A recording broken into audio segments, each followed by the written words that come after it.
Finally একদম ঠিক ধরেছেন। আজকে আমি পাঠ করতে চলেছি আটকুঠুরি নয় দরজা উপন্যাসের অন্তিম পর্ব। নমস্কার, আমি মিষ্টি, আর আপনারা আমাকে শুনছেন গপ্পসপ্প সাথে মিষ্টিতে।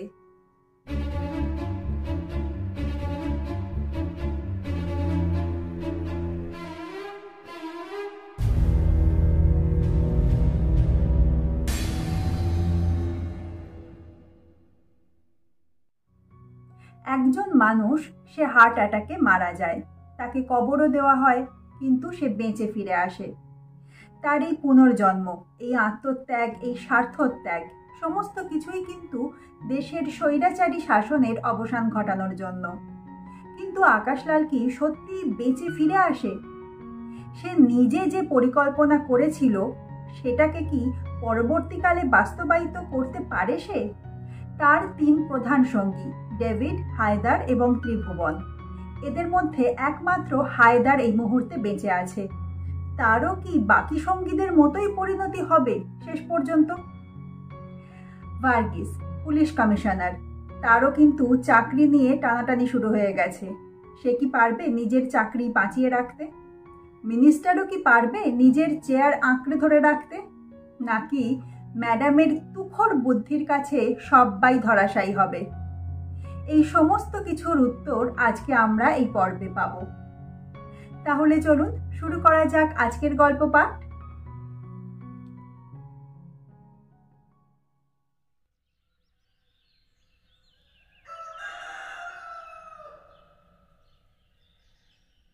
চোখ খুলল হায়দার। এখনো ভোর হয়নি, কিন্তু আকাশে লালের ছোপ লেগেছে। জানলা থেকে মুখ সরিয়ে সে তক্তপোষের দিকে তাকালো।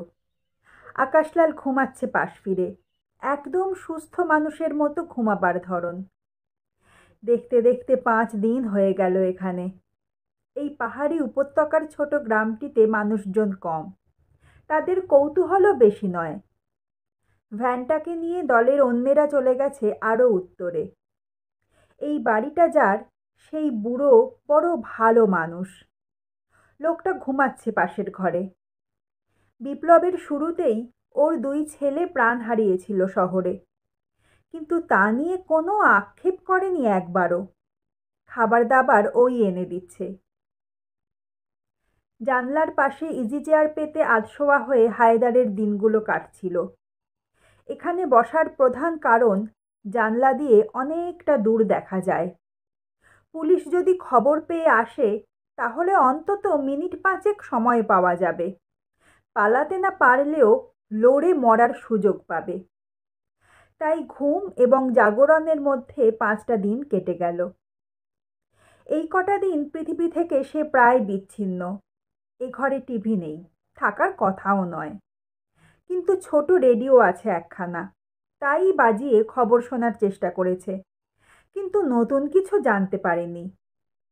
ত্রিভুবন ঠিকঠাক সীমান্ত পার হতে পারল কিনা সেই চিন্তাও হচ্ছে। 2 ডাক্তারকে সীমান্তের ওপাশে পৌঁছে না দিতে পারলে সব কিছু ফাঁস হয়ে যেতে পারে। সে চলে আসার আগে নির্দেশ দিয়ে এসেছিল সমস্ত অ্যাকশন বন্ধ রাখতে। কদিন সব চুপচাপ থাকবে, এমন কথাই হয়েছে। হায়দার আকাশলালের দিকে তাকালো। গতকাল মানুষটা অনেক স্বাভাবিক আচরণ করেছে, কথা বলেনি, কিন্তু উঠে বসেছিল। হায়দার তাকে জিজ্ঞাসা করেছিল, খারাপ লাগছে? মাথা নেড়ে না বলেছিল। খিদে পাচ্ছে? একইভাবে হ্যাঁ বলেছিল। হাঁটিয়ে পাশের টয়লেটে নিয়ে যাওয়ার সময় হাত ছাড়িয়ে নিয়েছিল। ওষুধের ঘোর চলছে এখনো। হায়দার আর কথা বাড়ায়নি। ভোর হচ্ছে, একটু একটু করে আলো ফুটছে। ডুবে যাওয়ার আগে শুকতারার দপদপানি বেড়ে গিয়েছে। সবকিছু যদি ঠিকঠাক চলে তাহলে মাসখানেকের মধ্যে শহরে ফিরে যেতে হবে। ভার্গিসকে এর মধ্যেই সাসপেন্ড করা হবে। বোর্ড মিনিস্টারের ওপরেও আস্থা রাখতে পারবে না আর। এই টালমাটাল ব্যাপারটা চূড়ান্ত অবস্থায় যাওয়া মাত্র ঝাঁপিয়ে পড়তে হবে। তবে তার আগে সবাইকে সংগঠিত করা প্রয়োজন। ম্যাডামের কাছে কৃতজ্ঞতা দিন দিন বেড়ে যাচ্ছে। আশ্চর্যের ব্যাপার, আকাশলাল তাকে কখনো এসব কথা জানায়নি। মেলার মাঠে যাওয়ার আগে শুধু তাকে বলেছিল প্রয়োজন হলে ম্যাডামের সঙ্গে যোগাযোগ করতে। চমকে উঠেছিল হায়দার। ম্যাডাম? হ্যাঁ, অবাক হয়েও না। রাজনীতি করতে হলে অবাক হতে নেই। কিন্তু ম্যাডাম তো আমাদের প্রতিপক্ষ।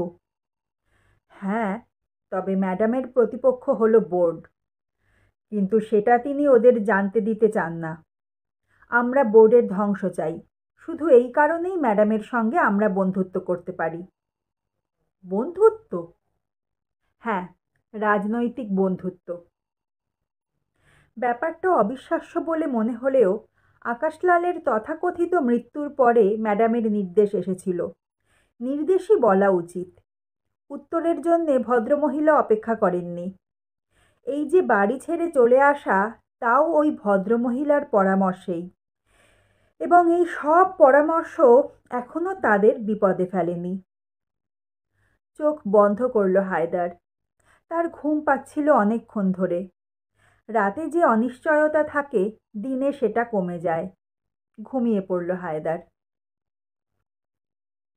পাশ ফিরতেই মাথার বাঁদিকে সামান্য অস্বস্তি শুরু হয়েই মিলিয়ে গেল। চোখ খুলল সে। সমস্ত শরীর ঝিমঝিম করছে। মনে হচ্ছে প্রচণ্ড পরিশ্রম করার পর সমস্ত শক্তি শেষ হয়ে গিয়েছে। সে চোখ খুলে শুয়েছিল, কিন্তু প্রথমে কিছুই দেখছিল না। এবং তারপরেই সে তলপেটে চাপ অনুভব করল। গতকাল থেকে সে এই রকম হলেই টয়লেটে যাচ্ছে। তার আগেও বিছানাতে করতে হতো না। একটা লোক তাকে খুব সাহায্য করছে। যে মানুষ সাহায্য করে তার মুখ এবং ব্যবহার থেকে সেটা বোঝা যায়। সে এবার মুখ ফেরালো। মাথার ওপরে কাঠের সিলিং। বিছানাটাও ঠিক পরিষ্কার নয়। এই ঘরে তেমন আসবাব নেই। অথচ কীরকম আসবাব থাকলে তেমন ঠিক হতো তাও সে বুঝতে পারছে না। শুধু মনে হচ্ছে তেমন নেই। ধীরে ধীরে মাথা তুলল সে। আধবসা অবস্থায় সে লোকটাকে দেখতে পেল। জানলার পাশে একটা লম্বা চেয়ার পেতে আরামসে ঘুমাচ্ছে। বিছানায় না শুয়ে ওই রকম ঘুম কেন? হঠাৎ তার মনে হলো লোকটা তাকে পাহারা দিচ্ছে না তো। সেটা করতে করতে ঘুমিয়ে পড়েছে হয়তো। কিন্তু ওই লোকটা এখনো পর্যন্ত তার সঙ্গে কোনো রকম শত্রুতা করেনি, বরং তার কষ্ট কমানোর চেষ্টা করেছে। লোকটার মুখের দিকে ভালো করে তাকাতেই মনে হলো কার সঙ্গে যেন খুব মিল আছে। কার সঙ্গে? কিছুতেই সে নামটা মনে করতে পারল না। আর এই চেষ্টা করতেই মাথাটা যেন ভোঁ ভোঁ করে উঠল। চোখ বন্ধ করল সে। তারপর ধীরে ধীরে খাট থেকে নামল। সোজা হয়ে দাঁড়াতেই টলে উঠল সে। সেটা সামলে ধীরে ধীরে টয়লেটের মধ্যে ঢুকে গেল। শরীর হালকা হবার পর ও মুখ তুলতেই অদ্ভুত একজনকে দেখতে পেল। দুটো চোখ তার দিকেই তাকিয়ে আছে। খুব কাহিল হওয়া দুটো চোখ। সে মুখ ফেরাতেই লোকটাও মুখ ফেরালো। ওর মুখের বাকি অংশ ব্যান্ডেজের আড়ালে রয়েছে। নিজের মুখে হাত দিতে সামনের লোকটাও তাই করল। হঠাৎ তার মাথায় খেয়ালটা এলো, সামনের দেওয়ালে একটা সস্তা আয়না টাঙানো রয়েছে। সেখানে তারই মুখ ফুটে উঠেছে। মুখে কি হয়েছে? ব্যান্ডেজ কেন? সে ঈষৎ চাপ দিল, কিন্তু তেমন ব্যথা লাগলো না। তার কি কোনো অ্যাক্সিডেন্ট হয়েছিল? মাথার ওপরটাতেও কোনো চুল নেই কেন? এত বীভৎস দেখাচ্ছে যে নিজের দিকে তাকাতেই তার বিতৃষ্ণা লাগলো। ধীরে ধীরে টয়লেট থেকে বেরিয়ে এলো সে। লোকটা এখনো ঘুমাচ্ছে। লোকটা কে? বিছানায় ফিরে এসে শুয়ে পড়তেই মনে হলো কি আরাম। এইটুকু হাঁটতেই যেন সে ফুরিয়ে যাচ্ছিল। সে চোখ বন্ধ করল। লোকটাকে খুব চেনা মনে হচ্ছে। এবং তখনই সে খেয়াল করল আর কোনো চেনা মুখ সে মনে করতে পারছে না। শুধু মুখ নয়, নামও। তার কোনো পরিচিত মানুষের মুখ এবং নাম তার মনে আসছে না। কেমন যেন শীত শীত করতে লাগলো তার। পৃথিবীতে সে কি একা? তার কেউ নেই? এই সময় দরজায় শব্দ হতেই সে বুঝতে পারল লোকটা যে এতক্ষণ ঘুমাচ্ছিল লাফিয়ে উঠল। চোখ অল্প খুলতেই সে দেখতে পেল লোকটা হাতে কিছু একটা ধরে রয়েছে। চাপা গলায় ওকে বলতে শুনল সে, কে কে ওখানে? বাইরে থেকে গলা ভেসে এলো, আমি। ঘুম ভাঙলো? পায়ের আওয়াজ হলো, অর্থাৎ চেনা লোক বুঝতে পেরে লোকটা দরজা খুলতে গেল। সে আবার চোখ বন্ধ করল। তার মনে হলো সে এখন কোথায় আছে তা জানতে হলে চুপ করে থেকে ওদের কথা শুনতে হবে। আচ্ছা, ঘুমের ভান করে থাকলে কেমন হয়? দরজা খোলার শব্দ হলো। একটা সরু গলা কানে এলো। বস এখন কেমন আছে? ঘুম হয়েছিল? হ্যাঁ, খুব ভালো ঘুমিয়েছে। দরজাটা বন্ধ করে দাও বুড়ো। আপনি মিছিমিছি ভয় পাচ্ছেন হায়দার সাহেব। আমাদের গ্রামে কেউ জিন্দেগিতে বিশ্বাসঘাতকতা করেনি। এই যে আপনারা 5 দিন ধরে এখানে আছেন, কেউ বিরক্ত করেছে? কাছেই আসেনি। বরং সবাই লক্ষ্য রেখেছে বাইরের কোনো ঝামেলা যেন না আসে। আমরা তোমার কাছে কৃতজ্ঞ। এই সব কথা বলবেন না। বস মরে গিয়েছে খবর পেয়ে কি কষ্টটাই না পেয়েছিলাম। তখন কি আর জানি যে ওসব পুলিশকে ভাঁওতা দেবার জন্যে? লোকে কিন্তু এখনো জানে যে বস মরে গেছে। তুমি আবার গল্প করতে যেও না। মাথা খারাপ? নিজের কবর নিজে যে খোঁড়ে আমি তার দলে নই। লোকটা এগিয়ে এলো কাছে, তারপর জিভ দিয়ে অদ্ভুত শব্দ বের করলো। ইস, কি চেহারা ছিল আর কি হয়ে গেছে! একটু চা খাওয়া যাবে? চা? হ্যাঁ, আসছে। আমি তোমাকে বলেছি না অন্য কাউকে এখানে পাঠাবে না? এই যা, একদম খেয়াল ছিল না। মেয়েটা বলল চা নিয়ে যাচ্ছি, আর আমিও তাই হ্যাঁ বলে দিলাম। মেয়ে? মেয়ে আবার কোথায় পেলে? আরে আমি পাবো কেন? আমার ভাইয়ের মেয়ে। খুব ভালো, কিন্তু একটু বদমায়েশ। আচ্ছা, বসের মুখ থেকে এসব কবে খোলা হবে? ডাক্তার বলেছে 7 দিন পরে। অ, মুখে কি হয়েছে? কদিন থেকেই জিজ্ঞাসা করব বলে ভাবছিলাম। মাথায় চোট লাগলে মুখে ব্যান্ডেজ করা হবে কেন? মানুষটা যেন ঝুঁকে দেখছিল। ওর মুখেও চোট লেগেছে। আমাদের গ্রামে অবশ্য ভয় নেই, তবে ওরা এখানেও বসের পোস্টার ঝুলিয়েছিল। আমরা অবশ্য সেই পোস্টার ছিঁড়ে ফেলেছিলাম। আরে সেই যে গো, জীবিত বা মৃত আকাশলালকে। বুড়োর গলা থেমে গেল দরজায় শব্দ হতে। বাইরে থেকে কেউ বলল, চা। এই গলা পুরুষের নয়। সে শুনল বুড়ো বলছে, দিয়ে যা, দিয়েই চলে যাবি। বাবা, আমি যেন চোর ডাকাত, তাড়াতে পারলে বাঁচে। ঘরের মধ্যে মেয়েদের গলা শোনা গেল। একজন তো এখনো শুয়ে আছে। খুব মারপিট করেছিল না? তুই এখান থেকে যাবি? মেয়েটি হেসে বেরিয়ে গেল। বুড়ো বলল, বসকে তুলতে হবে? আমি ডাকছি। তুমি মেয়েটিকে এখানে আসতে দিয়ে ঠিক করনি বুড়ো। এইসব গল্প আর 5 জনের কাছে গিয়ে করবে ও। আহ, মেরে মুখ ভেঙে দেব না? বুড়ো বলল। সে কাঁধে স্পর্শ পেল। খুব আস্তে কেউ তাকে ধাক্কা দিচ্ছে। চোখ না খুলে পারল না সে। মুখের সামনে পাহারাদার লোকটা। একে যেন কি নামে ডেকেছিল বুড়ো? হায়দার। হ্যাঁ, হায়দার। নামটা খুব চেনা চেনা মনে হচ্ছে। হায়দার বলল, গুড মর্নিং। কেমন লাগছে?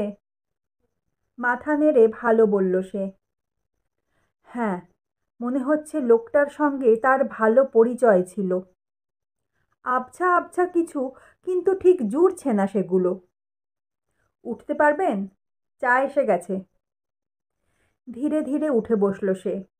তার মনে হলো কিছু খাওয়া দরকার, খিদে পাচ্ছে খুব। টয়লেট যেতে পারবেন? প্রশ্নটার জবাব না দিয়ে সে বুড়োর দিকে তাকালো। না, একেও সে কখনো দেখেনি। এ কোথায় রয়েছে সে? হায়দার ওর হাতে চায়ের কাপ তুলে দিতেই চোখ গেল সেদিকে।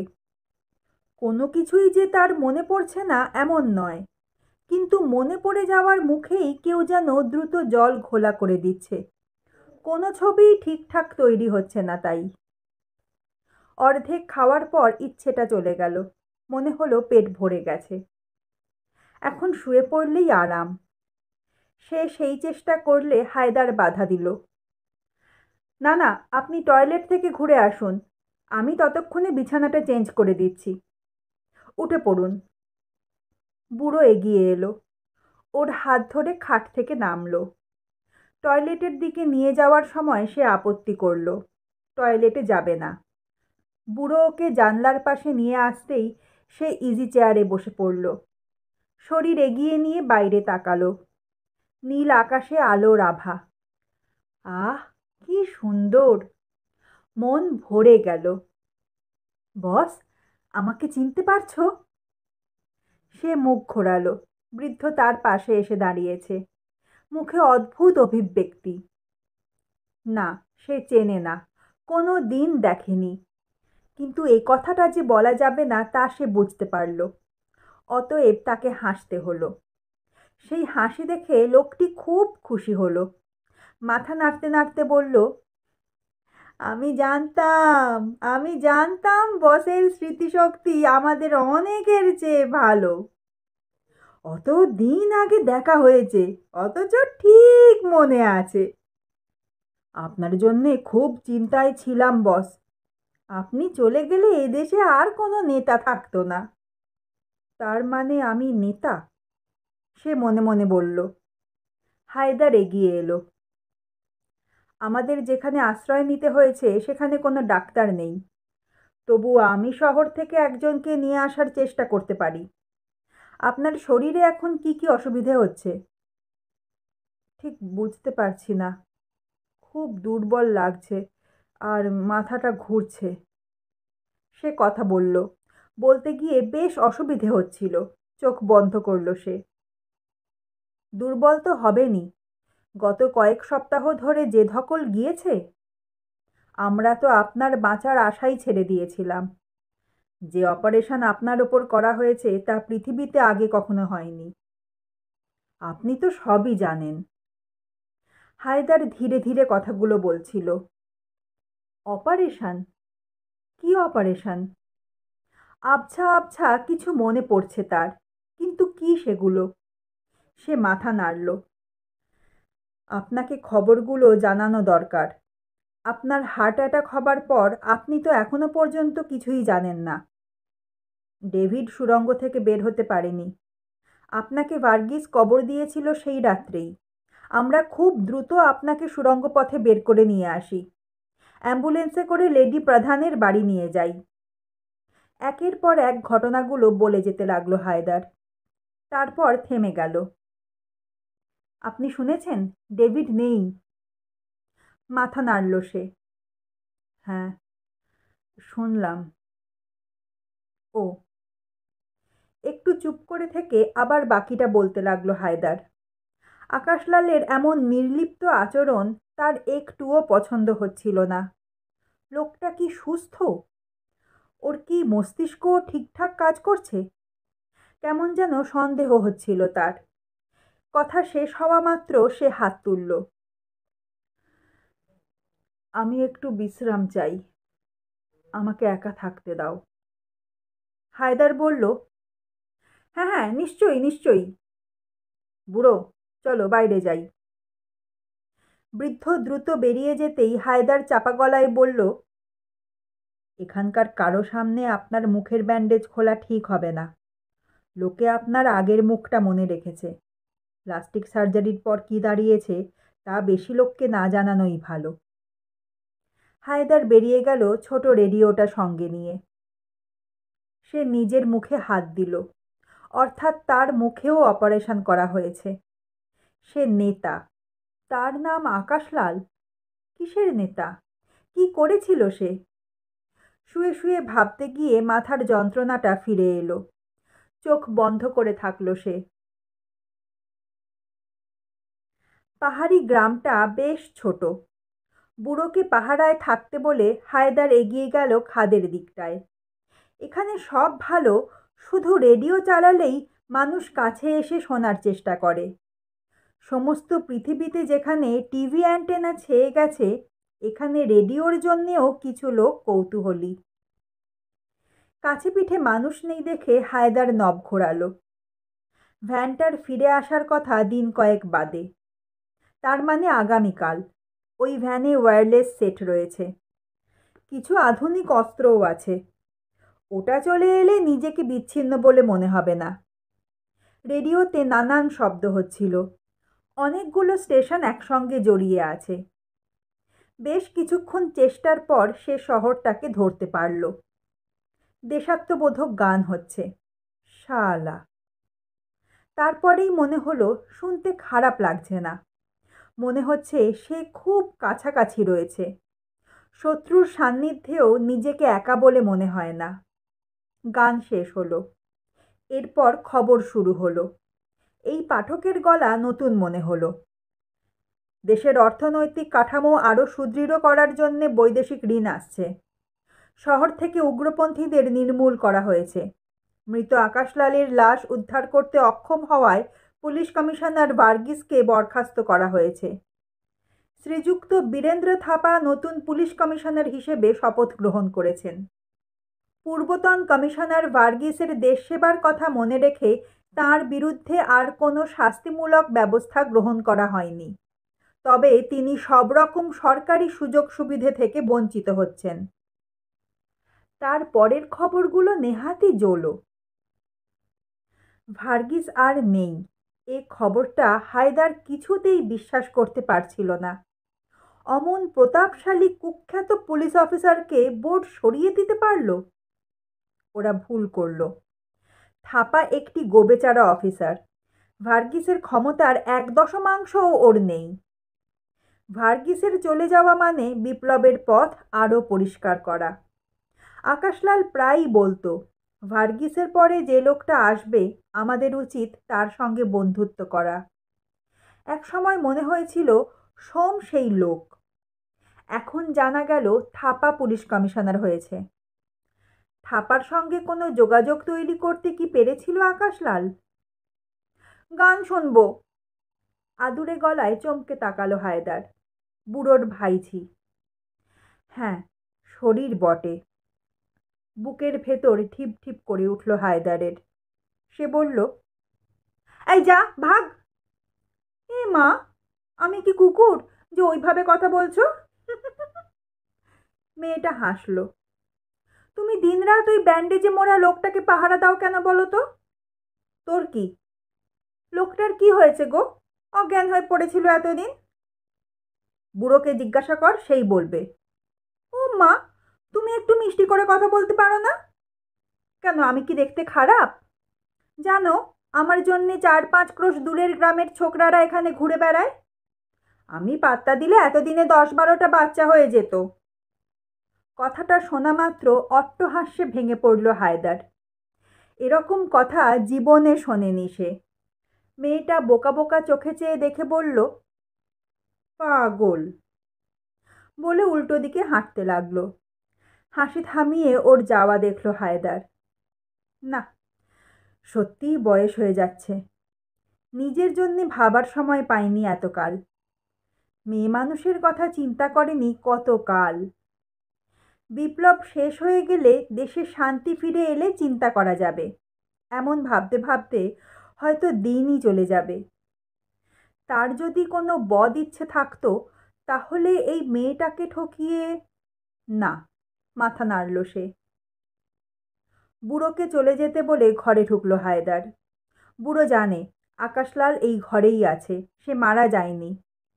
কিন্তু ওর সামনে ব্যান্ডেজ খোলা যাবে না। আকাশলালের পরিবর্তিত মুখ সে ছাড়া কেউ জানবে না। বুড়োও যেন ওকে দেখে চিনতে না পারে।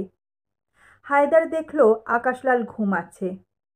নার্স তাকে যে সমস্ত ওষুধ খাওয়াতে বলেছিল তা শেষ হয়ে যাচ্ছে। সে দরজা বন্ধ করতে আকাশলালকে চোখ খুলতে দেখল।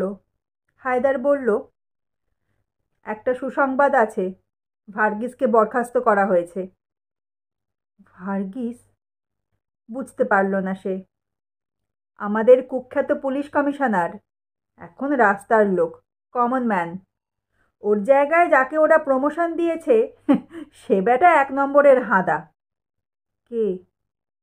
থাপা, বীরেন্দ্র থাপা। তার মানে এখানে পুলিশ আর কখনো আসবে না। কেন? ও থাপার ক্ষমতাই হবে না এত দূর ভাবার। ভার্গিস ভাবতে পারত। আমার খিদে পেয়েছে। বিস্কুট খাবেন? আপেলও আছে। বিস্কুট? ঠিক আছে। বস্তুটি দেখে চিনতে পারল সে, আপেলটাকেও। এগুলো চিনতে কোনো অসুবিধে হচ্ছে না, কিন্তু ভার্গিস নামটাকে অচেনা মনে হচ্ছে। ধীরে ধীরে সবগুলো খেয়ে নিল সে। হায়দার বলল, আজ রাত্রে আপনার ব্যান্ডেজ খুলব। কেন? খুলতে তো হবেই। ওটা খোলার পর আপনি আর আকাশলাল থাকবেন না। আচ্ছা, কি নাম নেওয়া যায় বলুন তো? চন্দ্রকান্ত? সুন্দর নাম, কি বলেন? হুম, ঠিক আছে। কাল ভ্যান এলে আমরা শহরে যাব। কাল থেকে আপনি সবার সামনে দিয়ে হেঁটে বেড়াতে পারবেন, কিন্তু কেউ আপনাকে চিনতে পারবে না। কেন? চিনতে পারবে না কেন? ঝট করে হায়দারের চোখে সন্দেহ জ্বলে উঠল। সে হাসার চেষ্টা করল। আপনি আমাকেও পরীক্ষা করার চেষ্টা করছেন না? আপনার মুখে প্লাস্টিক সার্জারি করা হয়েছে, যাতে কেউ আপনাকে দেখে চিনতে না পারে। পুলিশ বোকা বনে যাবে। সে হাসল। ওর হাসিটা দেখে হায়দারের মন শান্ত হলো। হ্যাঁ, তাকে পরীক্ষাই করছিল লোকটা।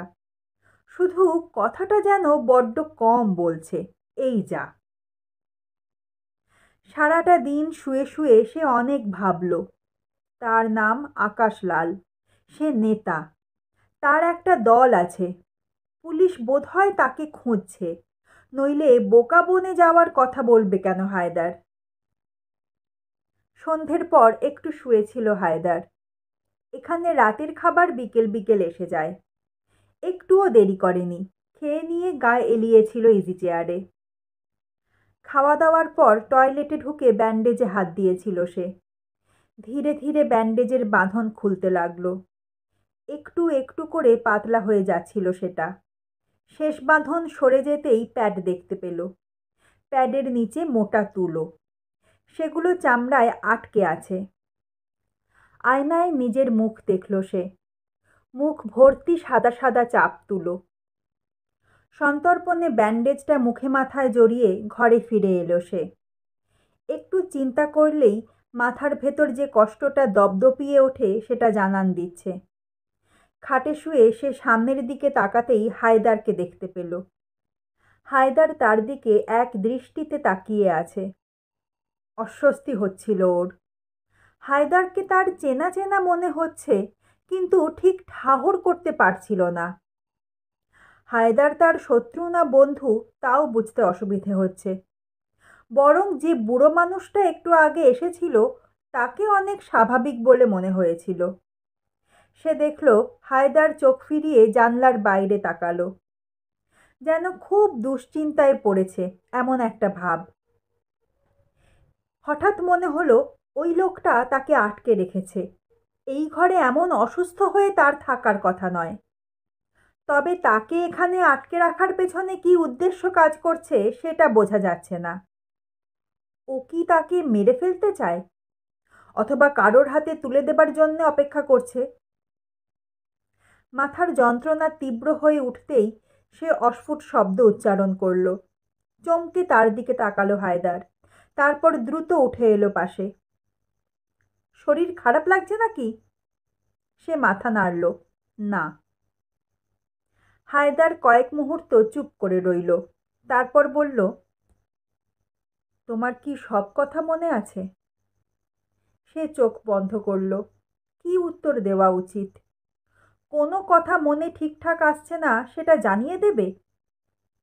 উত্তর না পেয়ে হায়দার বলল, এই জন্যে আমি ঝুঁকি নিতে নিষেধ করেছিলাম। যে কোনো মুহূর্তে তোমার মৃত্যু হতে পারত। কবরের নিচে শুয়ে যে বেরিয়ে আসে তার কাছে জীবন মৃত্যু সমান। তুমি ভাগ্যবান যে এখনো বেঁচে আছো। কিন্তু কিভাবে বেঁচে আছো তা আমার জানা দরকার। শুনতে পাচ্ছ আমার কথা? হুম। সে খুব নিচু স্বরে জানালো, দেখো আকাশলাল, তুমি নেতা, আমাদের দেশের নেতা। তোমার মুখের দিকে সমস্ত দেশের নির্যাতিত মানুষ তাকিয়ে আছে। কিন্তু অপারেশনের ফলে যদি তোমার মস্তিষ্ক ক্ষতিগ্রস্ত হয় তাহলে তুমি কারো উপকারে আসবে না। আমার কথা বুঝতে পারছো?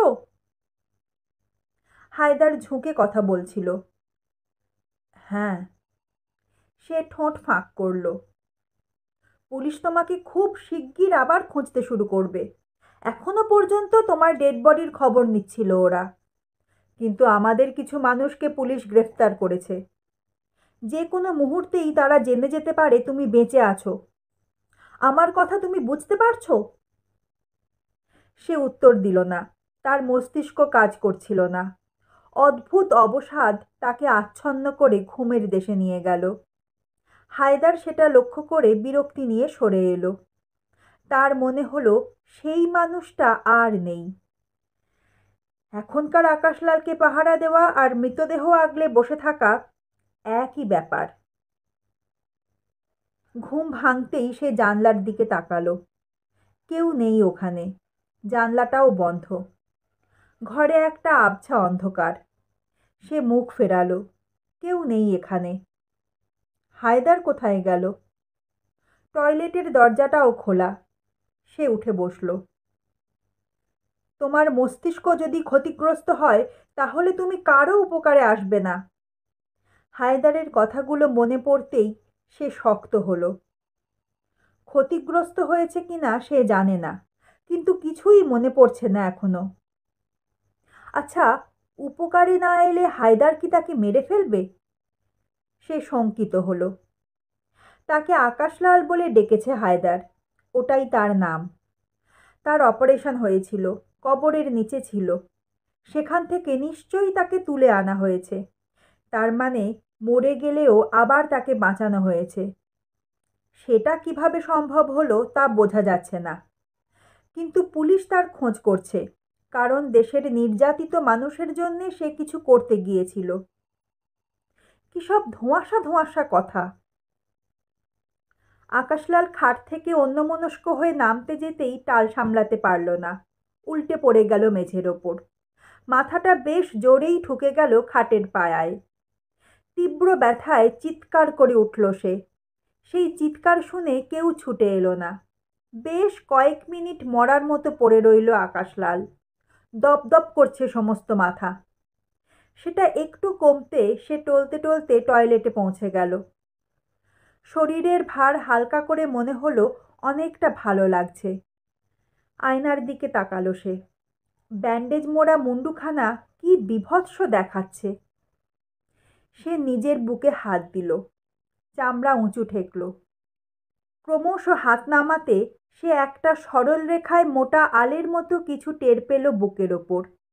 চটজলদি জামা সরিয়ে সে শুকিয়ে যাওয়া সেলাই দেখতে পেল। অপারেশন! এখানে অপারেশন হয়েছিল। কেউ চায়নি, সে জোর করেছিল। হঠাৎ বুড়ো ডাক্তারের মুখ চোখের সামনে ভেসে উঠতেই আকাশলাল উত্তেজিত হলো। হ্যাঁ, মনে পড়ছে, তার একটু একটু করে মনে পড়ছে। বুড়ো ডাক্তারকে রাজি করাতে তার অনেক সময় লেগেছিল। এরকম এক্সপেরিমেন্ট কখনো পৃথিবীতে কেউ করেনি। কিন্তু বুড়ো নামের জন্যে লোভী হয়েছিল শেষ পর্যন্ত। ভার্গিসের হাত থেকে বাঁচার আর কোনো পথ ছিল না। ভার্গিস!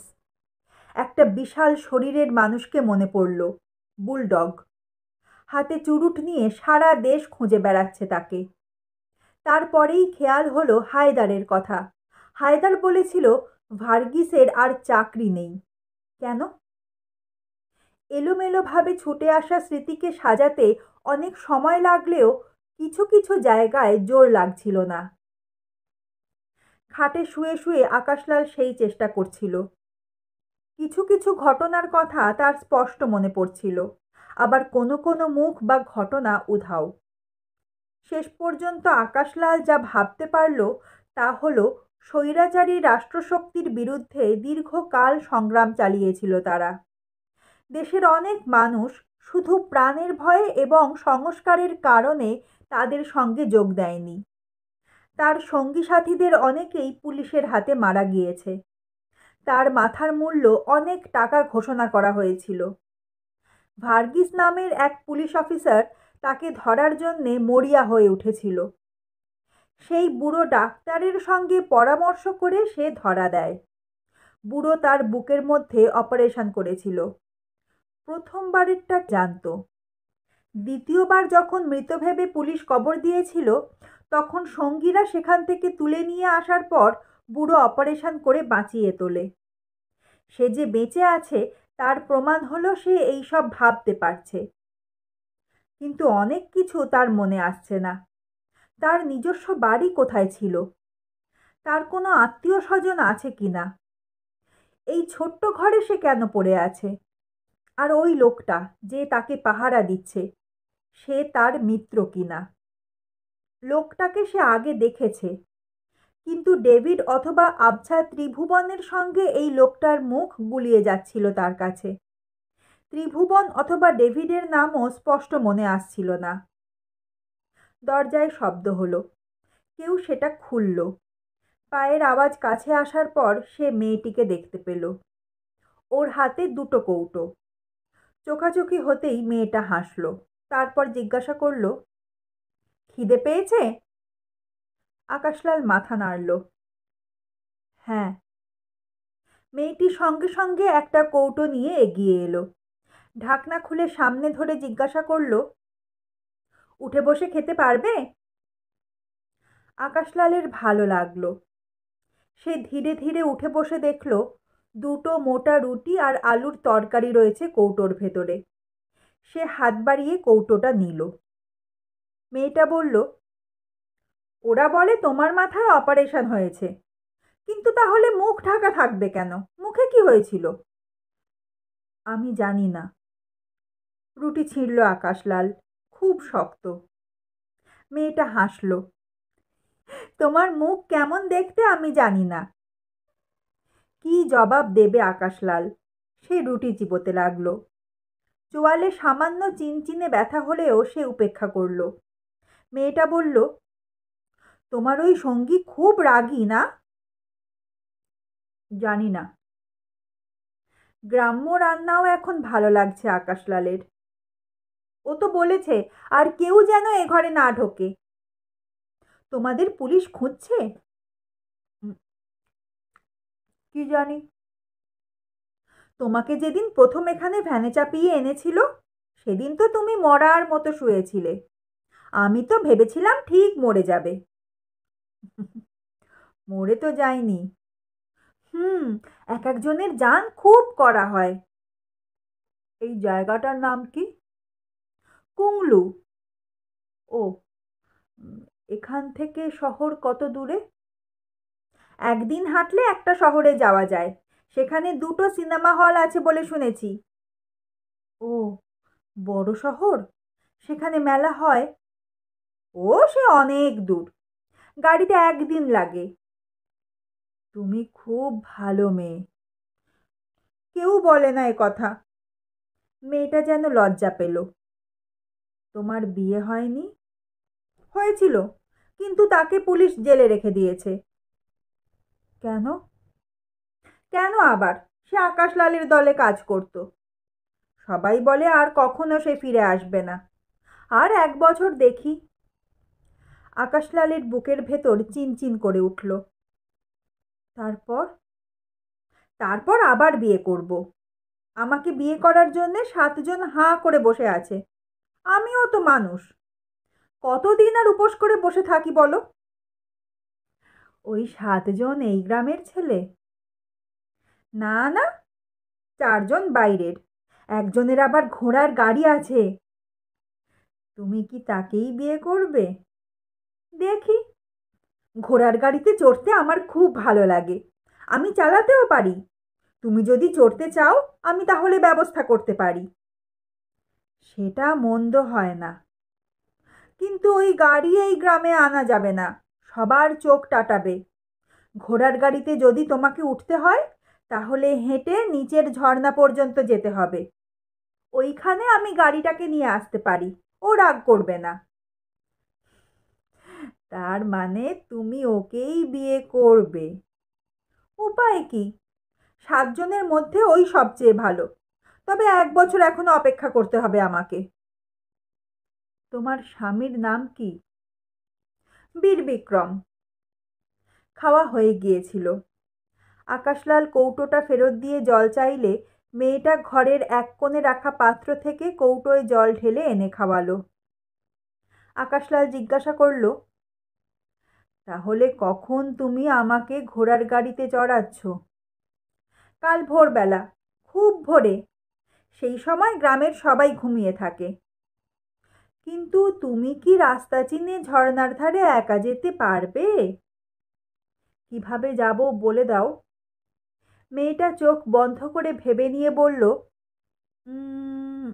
আচ্ছা, এখান থেকে বেরিয়েই বাঁ দিকে হাঁটবে।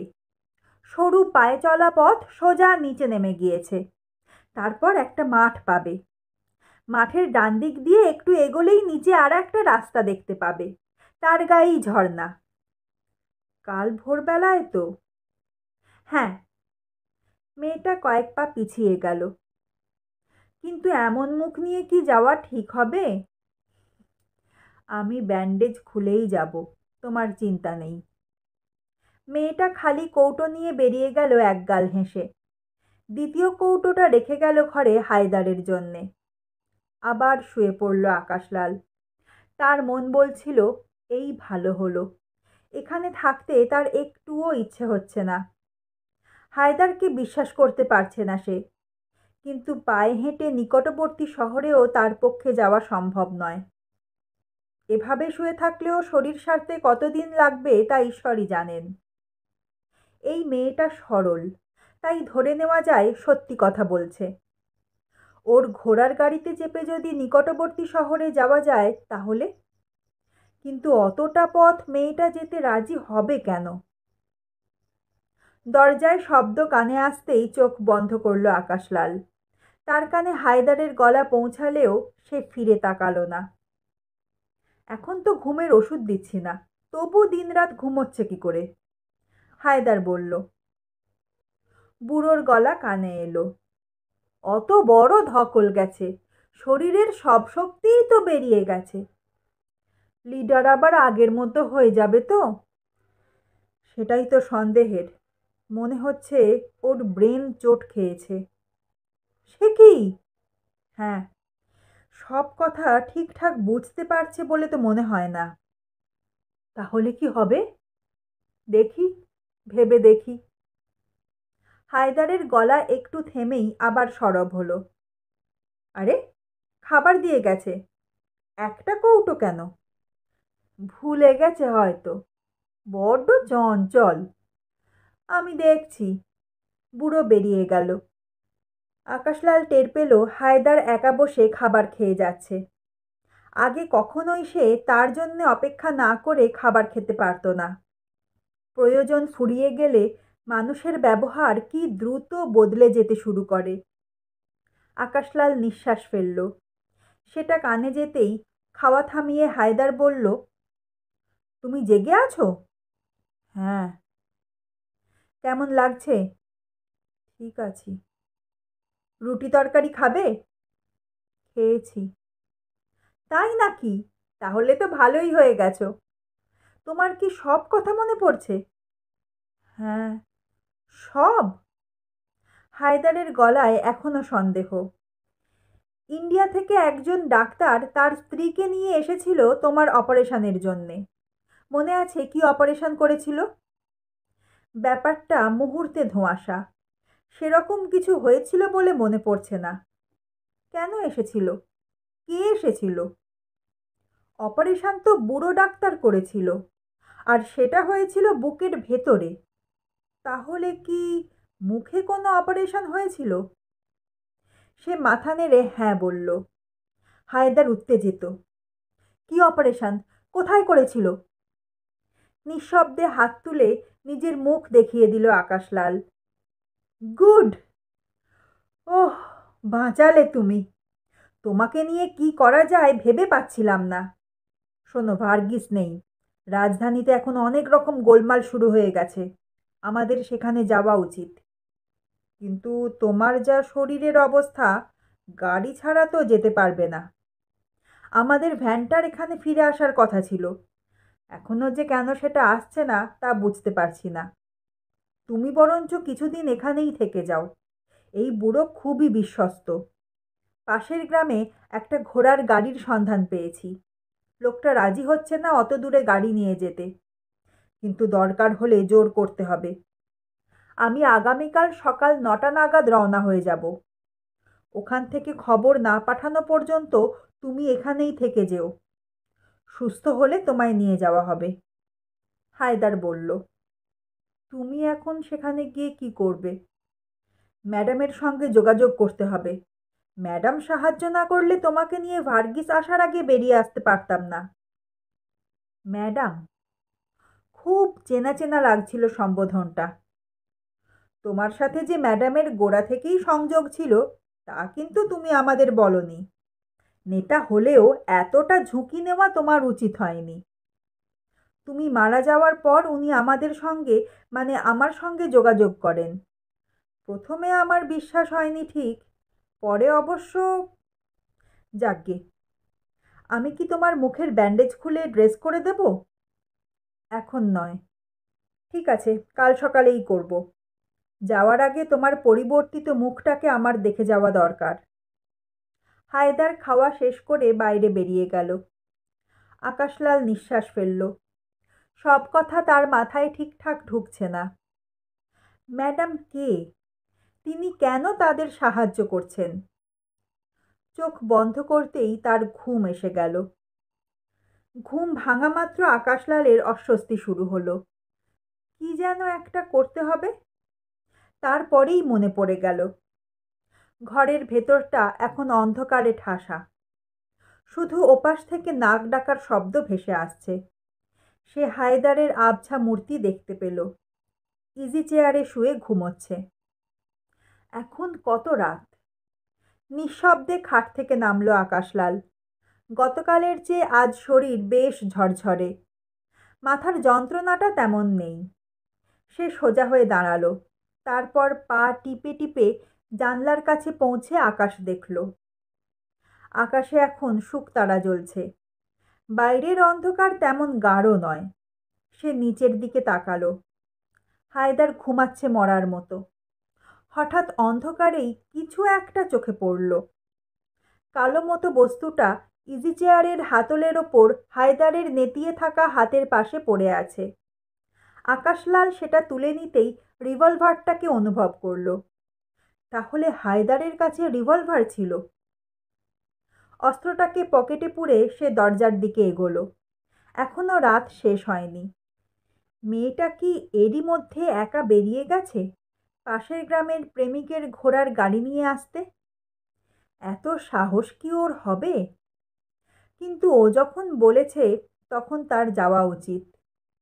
না হলে বেলা বাড়লে হায়দার তাকে একা এখানে রেখে চলে যাবে। তারপর কি হবে কে বলতে পারে। দরজাটা খোলার সময় সামান্য আওয়াজ হলো। আকাশলাল মুখ ফিরিয়ে দেখল শায়িতর শরীরটা নড়ছে না। সে চট করে বাইরে বেরিয়ে এলো। সঙ্গে সঙ্গে হিম বাতাসে তার সর্বাঙ্গ কেঁপে উঠল। ভোরের আগে পৃথিবীর বোধহয় বেশি শীতের দরকার হয়। অন্ধকার পাতলা হলেও সে যখন ঢালু পথ বেয়ে নেমে যাচ্ছিল তখন অসুবিধেটাকে টের পেল। মন যা চাইছে শরীর তার সঙ্গে পাল্লা দিতে পারছে না। নিঃশ্বাসের কষ্ট বাড়ছে, সেই সঙ্গে ক্লান্তি। মাঝে মাঝেই দাঁড়িয়ে বিশ্রাম নিতে হচ্ছিল তার। পকেটে হাত যেতেই অস্ত্রটির অস্তিত্ব টের পেয়ে মনে অন্য ধরনের সাহস তৈরি হচ্ছিল। এখন গ্রামের সমস্ত মানুষ ঘুমে অচেতন। আকাশলাল ধীরে ধীরে মাঠে নেমে এলো। এইটুকু আসতেই মনে হচ্ছিল তার শরীরের সমস্ত শক্তি শেষ হয়ে গিয়েছে। সে ওপরের দিকে তাকালো।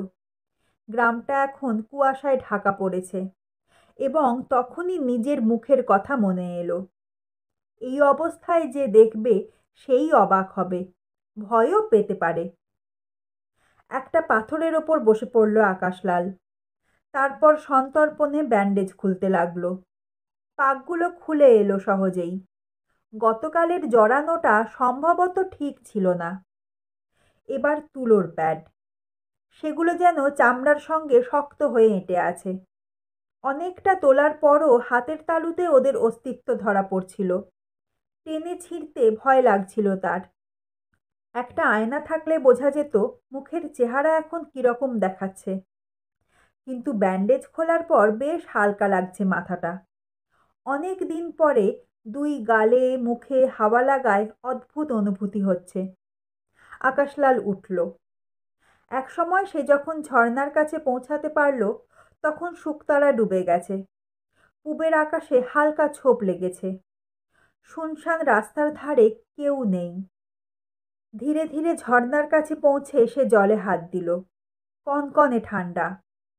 হঠাৎ খেয়াল হতে সে এক আঁজলা জল তুলে নিয়ে মুখের ওপর রাখল।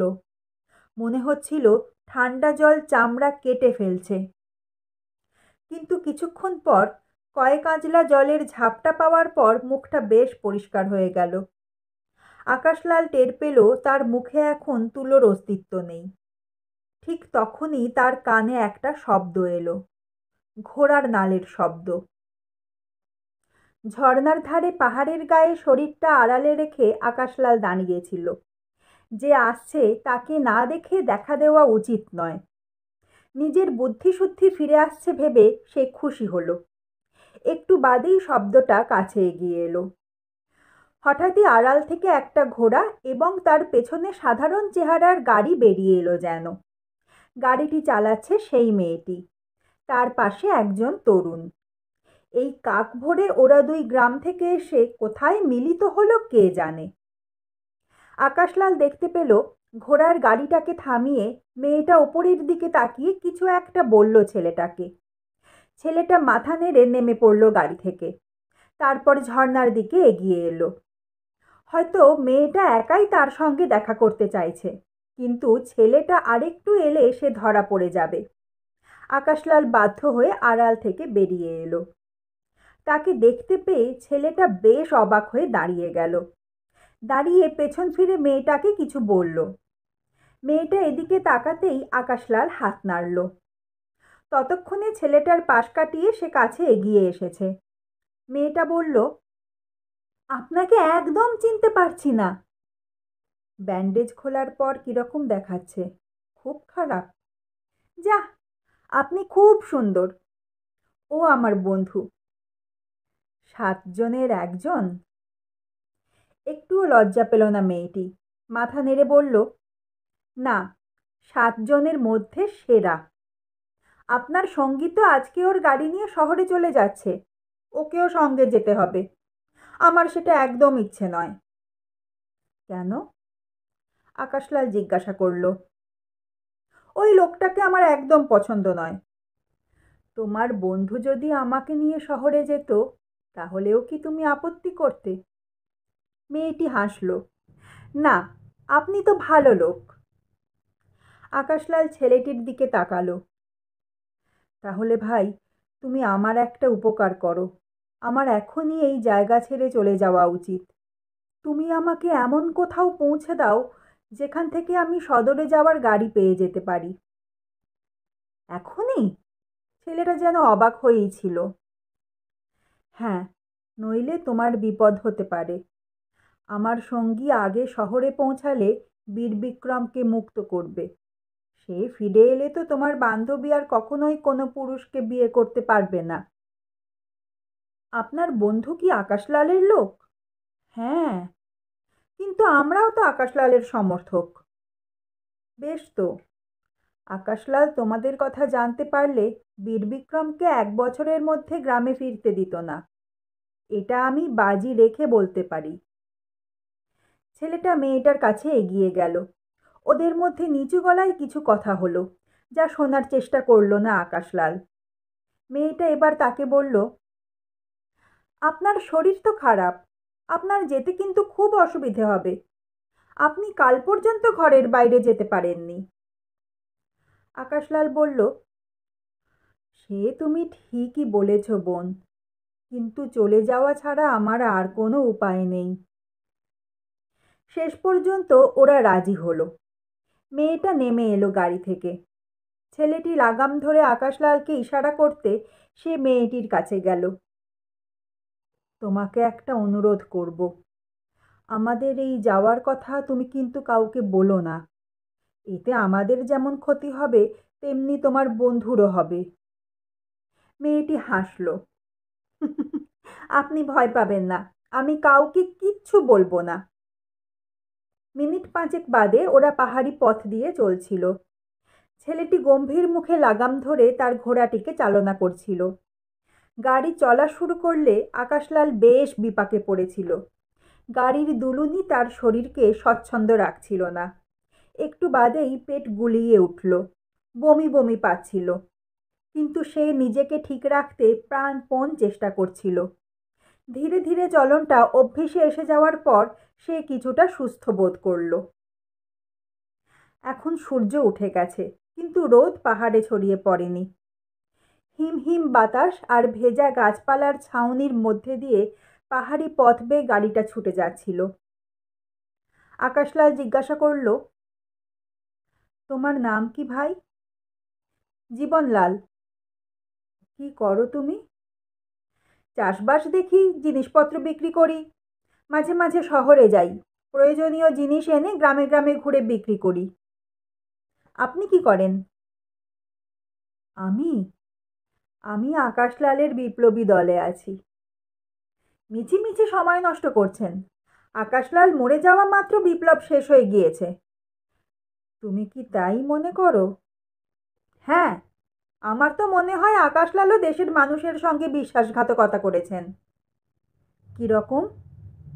পুলিশ ওকে খুঁজে পাচ্ছিল না।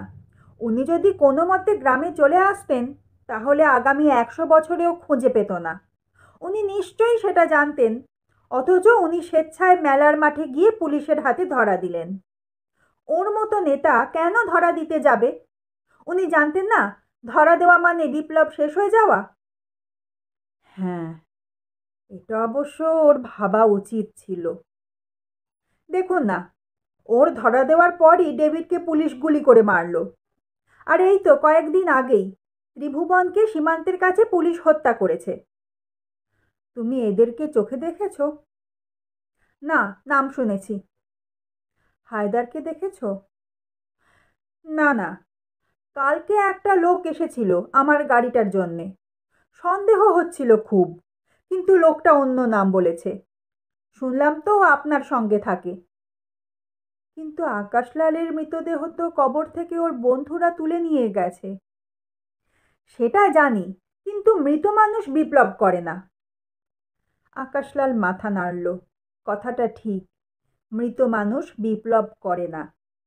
সে নিজে এখন সর্ব অর্থে মৃত। হঠাৎ মনে পড়ে যাওয়ায় সে প্রশ্ন করল, তুমি কখনো আকাশলালকে দেখেছো?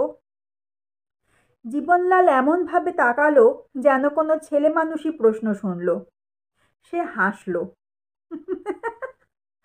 আকাশলাল কোথায় থাকতো কেউ জানতো না, কিন্তু তাকে দেখেনি এমন মানুষ এদেশে খুঁজে পাবে না।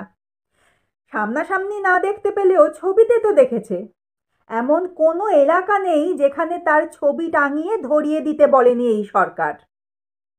ও, তুমি তাহলে তাকে দেখলেই চিনতে পারবে? পারতাম, কিন্তু এখন তিনি নেই, তাই সেই সুযোগও আমি পাবো না। আকাশলাল নিঃশ্বাস চাপল। বেশ জোর দিয়ে কথাগুলো বলল ছেলেটা।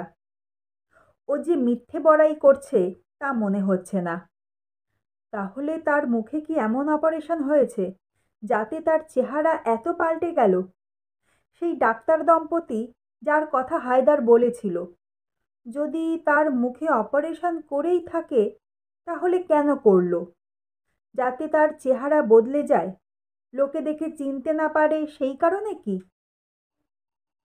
আকাশলালের মনে দুটো প্রশ্ন তীব্র হলো।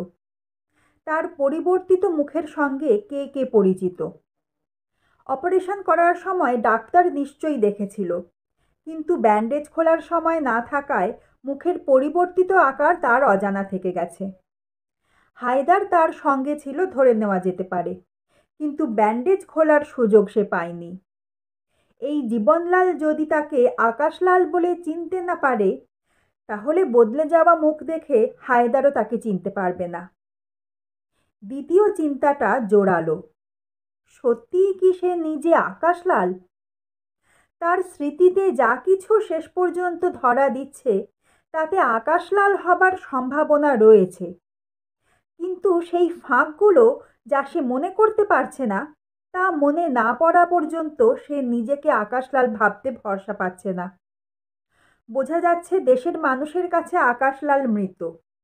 লোকটা স্বেচ্ছায় পুলিশের হাতে ধরা দিয়েছিল। কেন? এ প্রশ্নের উত্তর তার নিজের জানা নেই। ধরা পড়ার পর তার মৃত্যু হলো কিভাবে? মৃত্যুর পরে তাকে কবর দেওয়া হয়েছিল।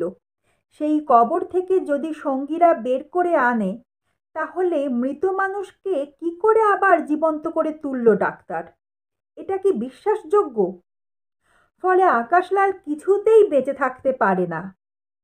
তাহলে সে কে? প্রশ্নটা তাকে পীড়িত করলেও সে ধন্ধে পড়েছে স্মৃতিগুলোর জন্যে, যা তার মনে মেঘের মতো ভেসে আসছে মাঝে মাঝে। এগুলো তো কেউ তাকে বলেনি, অথচ সে মনে করতে পারছে। তাহলে এর পেছনে সত্য আছে। আর একটা কথা হলো, গতকাল খাট থেকে নামবার সময় পড়ে গিয়ে আঘাত লাগার পর থেকেই সে এগুলো মনে করতে পারছে। কেন? আকাশলাল জীবনলালকে বোঝালো, আন্দোলন করতে গিয়ে পুলিশের অত্যাচারে সে এমন অসুস্থ ছিল যে দেশের খবরাখবর জানার সুযোগ হয়নি। এমনকি আকাশলাল কিভাবে মারা গেল তাও তার জানা নেই। ফিরে গিয়ে বোকা বনে যাওয়ার আগে সে যদি এ ব্যাপারে জানতে পারে তাহলে ভালো হয়। জীবনলাল ছেলেটি সাদাসিধে। সে গল্প করার সুযোগ পেয়ে এক এক করে সব ঘটনা বলে যেতে লাগলো। অবশ্য এই বর্ণনার সঙ্গে ঘটে যাওয়া ঘটনার খুঁটিনাটির মিল ছিল না। সরকারি রেডিও এবং মুখে মুখে প্রচারিত ঘটনায় যে কল্পনার মিশেল থাকে, তাই জীবনলাল সত্য বলে ভেবে গেল। তবু তার মধ্যে অনেকটা জেনে নিতে পারল আকাশলাল। সে আরও জানতে পারল, আকাশলালকে যে ডাক্তার চিকিৎসা করত, সেই বুড়ো মানুষটা সীমান্ত পার হতে গিয়ে মরে গেছে। বিছানা থেকে সরাসরি উঠে যে পরিশ্রম আজ হয়েছে, সেটা টের পাওয়ার আগেই গাড়ির একপাশে মাথা রেখে ঘুমিয়ে পড়েছিল আকাশলাল। গাড়ির চলার সঙ্গে সঙ্গে তার শরীরে দুলুনি লাগছিল, তাতে ঘুমটা আরও গভীর হয়ে গেল।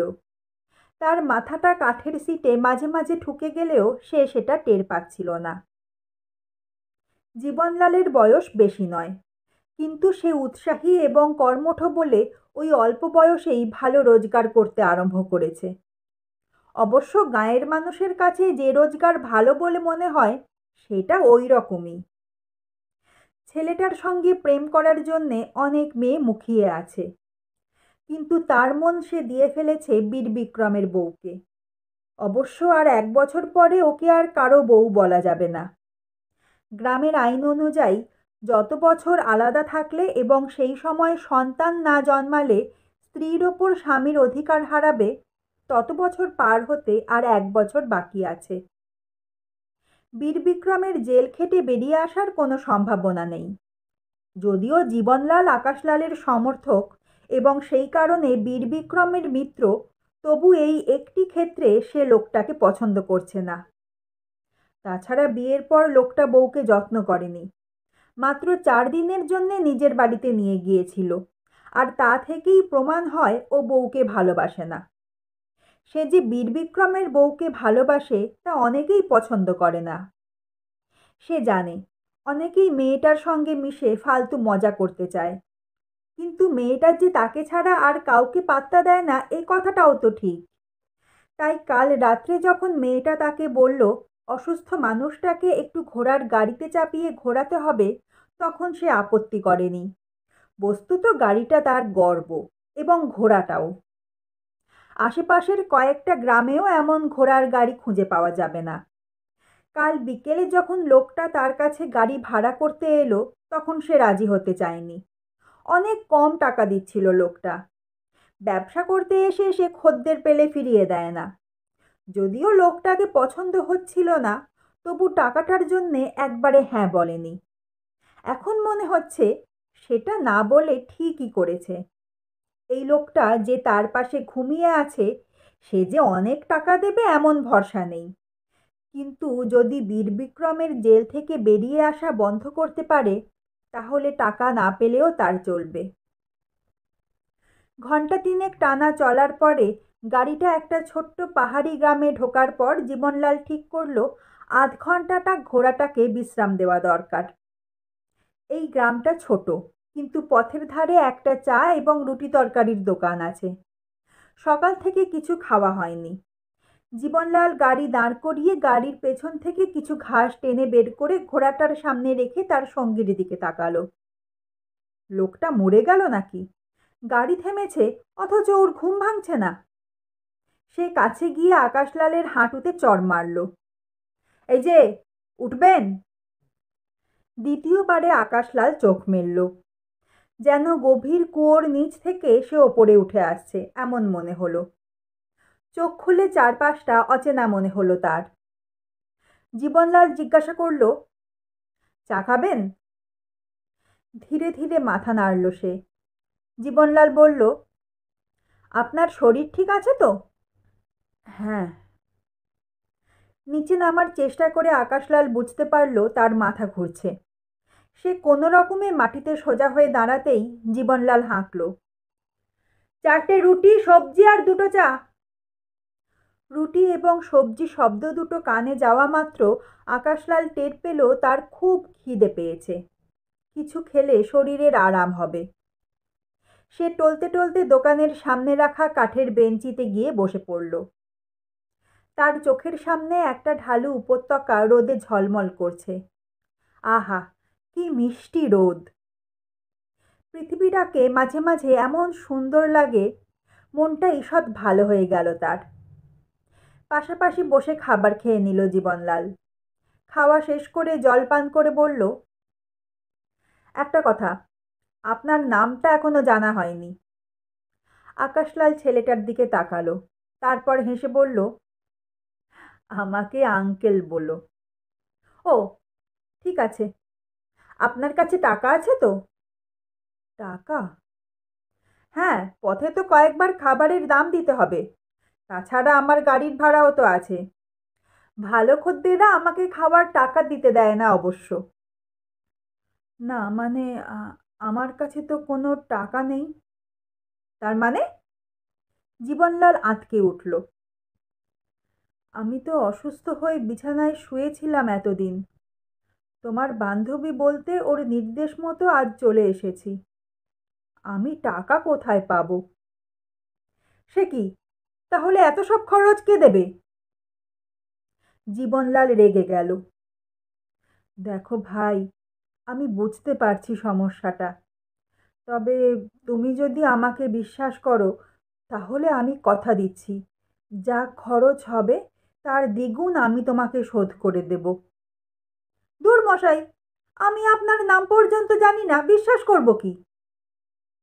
জীবনলাল বলতেই দোকানি বলে উঠল, এই জীবনলাল, তুমি অর্ডার দিয়েছো, দাম তোমার কাছ থেকেই নেব। ঠিক আছে ঠিক আছে, সেটা তোমাকে ভাবতে হবে না। দোকানিকে ঝাঁঝিয়ে কথাগুলো বলে জীবনলাল তাকালো।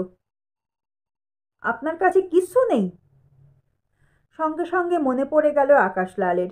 সে পকেটে হাত রেখে বলল, আছে। আমার কাছে একটা রিভলভার আছে। ওটা বিক্রি করলে কত দাম পাওয়া যাবে বলো তো? রিভলভার? বিড়বিড় করল জীবনলাল। হ্যাঁ, নেবে? ঠিক তখনই গাড়ির আওয়াজ পাওয়া গেল। ওরা মুখ ঘুরিয়ে দেখল দুটো পুলিশ জিপ উঠে আসছে নিচের রাস্তা ধরে। জিপ দুটোয় অস্ত্রধারী পুলিশ ভর্তি। ঠিক চায়ের দোকানের সামনে জিপ দুটো দাঁড়িয়ে গেল। আকাশলালের বুকের ভেতর শব্দ হচ্ছিল। তার মনে হচ্ছিল এখনই পালানো দরকার। কিন্তু কি করে সে এখান থেকে পালাবে? তার দুটো পায়ে বিন্দুমাত্র শক্তি নেই এখন। প্রথম জিপ থেকে কয়েকজন পুলিশ নামলো। একজন অফিসার দোকানিকে জিজ্ঞাসা করলো, এই কুংলু গ্রামটা এখান থেকে কত দূর? বেশি দূরে না। এই জীবনলাল, কত দূর হবে? দোকানদার এদিকে তাকালো। জীবনলালের ভালো লাগছিল না। পুলিশদের সে সহ্য করতে পারে না। তাছাড়া তার খদ্দেরের টাকা পয়সা নেই জেনে মেজাজ খারাপ হয়েছিল। সে বলল, ও অনেক দূর। অফিসার সামনে এগিয়ে এসে সরাসরি একটা বুট পরা পা জীবনলালের ভাঁজ করা হাঁটুতে রেখে জিজ্ঞাসা করলো, দোকানি বলছে বেশি দূরে নয়, তুই বলছিস অনেক দূর। কোনটা সত্যি? মিথ্যে কথা বললে চামড়া ছাড়িয়ে নেব। হাঁটুর ব্যথা সহ্য করে জীবনলাল বলল, হেঁটে গেলে 8 ঘন্টা আর ঘোড়ার গাড়িতে 4 ঘন্টা। আমি কি করে কাছে বলবো? বুট সরিয়ে নিল অফিসার। তোর নাম কি? জীবনলাল। আকাশলাল তোর কে হয়? কেউ নয়। কুংলু গ্রামে দুটো বিদেশি অনেক দিন ধরে রয়েছে, জানিস? না, আমি ওই গ্রামে থাকি না। জীবনলাল মাথা নাড়ল। ও থাকতো। এই, তোর নাম কি? অফিসার আকাশলালের দিকে তাকালো। গগনলাল। বাহ, নামের কায়দা খুব। গগনলাল। আকাশলাল কেউ হয়? সে তো মরে গেছে। শালা মরে গিয়েও ভূত হয়ে আমাদের নাচাচ্ছে। তোদের গ্রামে কোনো বিদেশি আছে? হ্যাঁ, 2 জন। আকাশলাল বলল। তুই দেখেছিস তাদের? হ্যাঁ, একজনের মাথায় ব্যান্ডেজ। খবর পেয়ে অফিসারকে খুশি দেখালো। চল, তোরা আমাদের সঙ্গে চল। আকাশলাল মাথা নাড়ল। মরে যাব সাহেব। আমার শরীর খুব খারাপ, মুখ দিয়ে রক্ত উঠছে। তাই শহরের হাসপাতালে যাচ্ছি ডাক্তার দেখাতে। সঙ্গে সঙ্গে প্রায় ছিটকেই সরে গেল অফিসার। একটু বাদে জিপ দুটো উঠে গেল ওপরে। জীবনলাল তারিফ করল, তোমার বেশ বুদ্ধি। তা আঙ্কেল, মুখ দিয়ে রক্ত বেরোনোর মতো গগনলাল নামটাও কি বানানো? আকাশলাল হাসল, উত্তর দিল না। দাম মিটিয়ে দিয়ে জীবনলাল বলল, শোনো, তোমাকে টাকা পয়সা কিছু দিতে হবে না, কিন্তু কথা দিতে হবে যাতে বীরবিক্রম 1 বছরের মধ্যে ফিরে না আসে, সেই ব্যবস্থা তুমি করবে। বেশ, কথা দিলাম। পরের দিন সন্ধ্যের মুখে ওরা রাজধানীতে পৌঁছে গেল। পথে যে কটা পুলিশি জেরার সামনে পড়েছিল তা পেরিয়ে আসতে তেমন কোনো অসুবিধে হয়নি। আকাশলাল খুবই নিশ্চিত হয়েছিল এই ভেবে যে হয় সে আদৌ আকাশলাল নয়, অথবা মুখের ওপর অপারেশন হওয়ায় তার চেহারা একদম বদলে গেছে। শহরে ঢুকে জীবনলাল জিজ্ঞাসা করল, তুমি এখন কোথায় যাবে আঙ্কেল? আকাশলাল বলল, জানি না, দেখি। তোমার পকেটে তো পয়সাও নেই। হ্যাঁ, কিন্তু আমি তোমার কাছে চিরকৃতজ্ঞ থাকলাম ভাই। জীবনলাল মাথা নেড়ে বলেছিল, শোনো আঙ্কেল, তুমি যদি আমাদের কথাটা মনে রাখো তাহলে আমি তোমার একটা উপকার করতে পারি। আজকের রাতটা বিনা পয়সায় থাকার ব্যবস্থা হলে কেমন হয়? খুব ভালো। আমি যেখানে নিয়ে যাব সেখানে ভালো অথবা মন্দ যে কোনো ব্যবহার পেতে পারো। যাই পাও রাতটা কোনো মতে কাটিয়ে সকালবেলায় তুমি তোমার ধান্দায় চলে যেও আর আমি গ্রামে ফিরে যাব। বাহ, এ তো খুবই ভালো কথা। সেই রাত্রে পাশাপাশি শুয়ে চাপা গলায় জীবনলাল বলল, তাজ্জব ব্যাপার। কেন? আকাশলালের ঘুম পাচ্ছিল। আমার মাসির মতো মুখরা মেয়ে মানুষ আমি জীবনে দেখিনি। ওর মুখের জ্বালায় থাকতে না পেরে মেসোমশাই পুলিশে নাম লিখিয়ে সন্ত্রাসবাদীদের গুলি খেয়ে মরেছে। সেই বাড়িতে ঢোকা মাত্র কিরকম অভ্যর্থনা পেয়েছিলাম মনে আছে? যেন মেশিন গান চলছে, তাই না? হ্যাঁ। তারপর যেই তুমি কলতলায় স্নান করতে গেলে, তারপর একদম চুপ মেরে গেল। আমার স্নান করার সঙ্গে তার চুপ করার কি সম্পর্ক? সেটাই তো বুঝতে পারছি না। মাসির পাকঘরের জানলা দিয়ে কলতলাটা দেখা যায়। মেসো মরে গেছে, বাচ্চা কাচ্চাও হয়নি, দেখতে শুনতেও মন্দ নয়। তবু কোনো পুরুষ বিয়ে করতে এগিয়ে আসেনি শুধু ওই মুখের জন্যে। আর বিয়ের কথা বললেই মাসি ক্ষেপে আগুন হয়ে যায়। সেই মাসি কলতলায় তোমার মধ্যে যে কি দেখলো কে জানে। তাড়াতাড়ি এসে আমাকে নিচু গলায় জিজ্ঞেস করলো, ওর নাম কি রে? আমি বললাম গগনলাল। মাসি চোখ ঘোরালো। যা, গগন মানে তো আকাশ, আকাশলাল তো মরে গেছে। আমি হেসে বলেছিলাম, দূর, এ আকাশলাল হতে যাবে কেন? এ তো গগনলাল। ওই আকাশলালের মুখের সঙ্গে কি কোনো মিল আছে? মাসি খুব গম্ভীর মুখে বলেছিল, দুটো মিল আছে। পিঠে দুটো জরুল আছে, পাশাপাশি। দেখে আমি চমকে গিয়েছিলাম। কি জানি মরা মানুষ চেহারা পাল্টে এলো নাকি। তারপর থেকে বারে বারে তোমাকে দেখছে, কিন্তু মুখে আর শব্দ নেই। আমি জানি কাল সকালের মধ্যে পাড়ার সবাই জেনে যাবে যে তোমার পিঠে আকাশলালের মতো জোড়া জরুল আছে। সকালে ঘুম ভেঙেছিল বেশ দেরিতেই।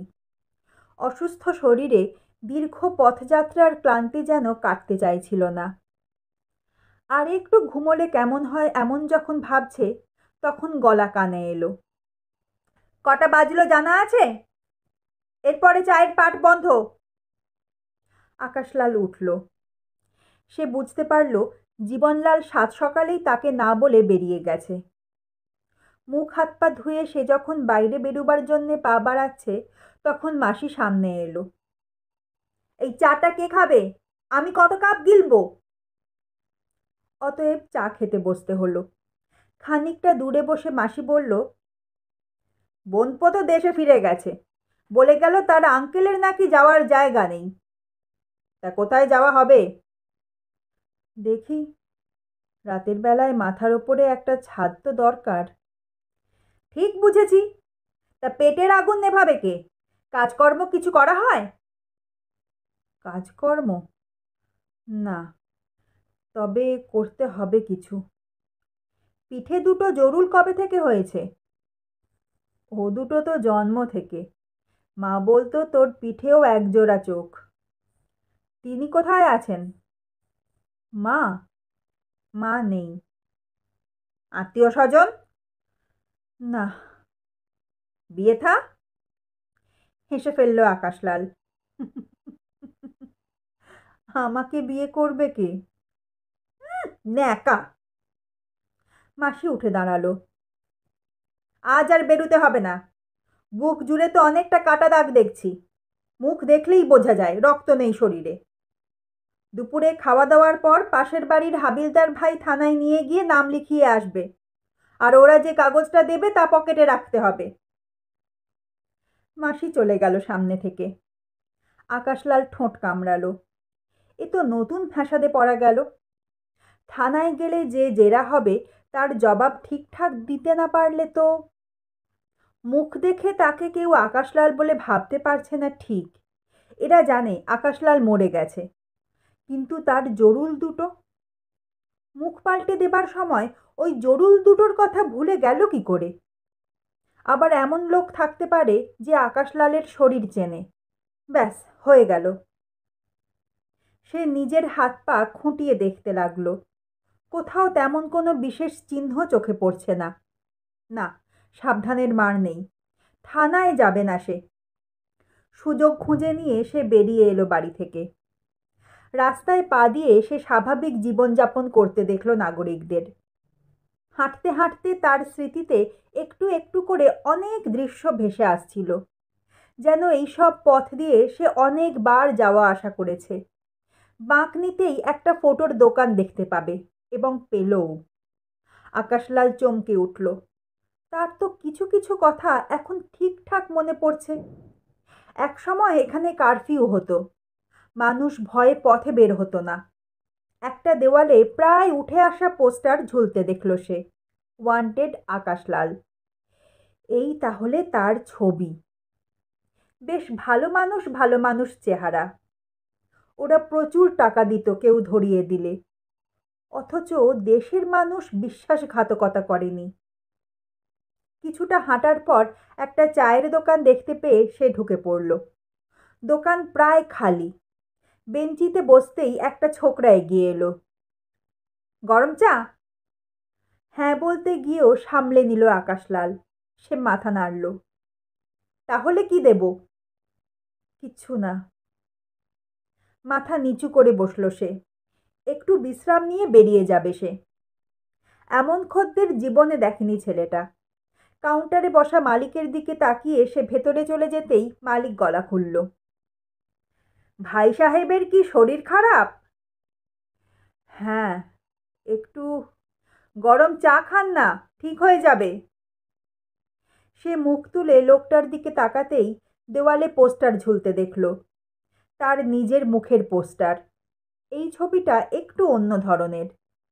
জীবিত বা মৃত ধরে দিতে পারলে পুরস্কারের প্রতিশ্রুতি। দোকানদার বলল, আকাশলাল, এখন আর কোনো দাম নেই, এমনিই টাঙিয়ে রেখেছি। দাম নেই কেন?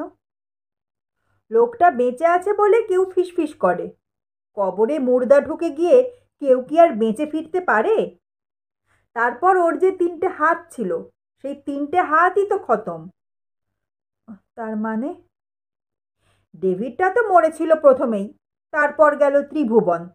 আর আজ রেডিওতে বলছে যে কোনো এক পাহাড়ি গ্রামে লুকিয়ে থাকা হায়দারকেও পুলিশ মেরে ফেলেছে। হায়দার নেই?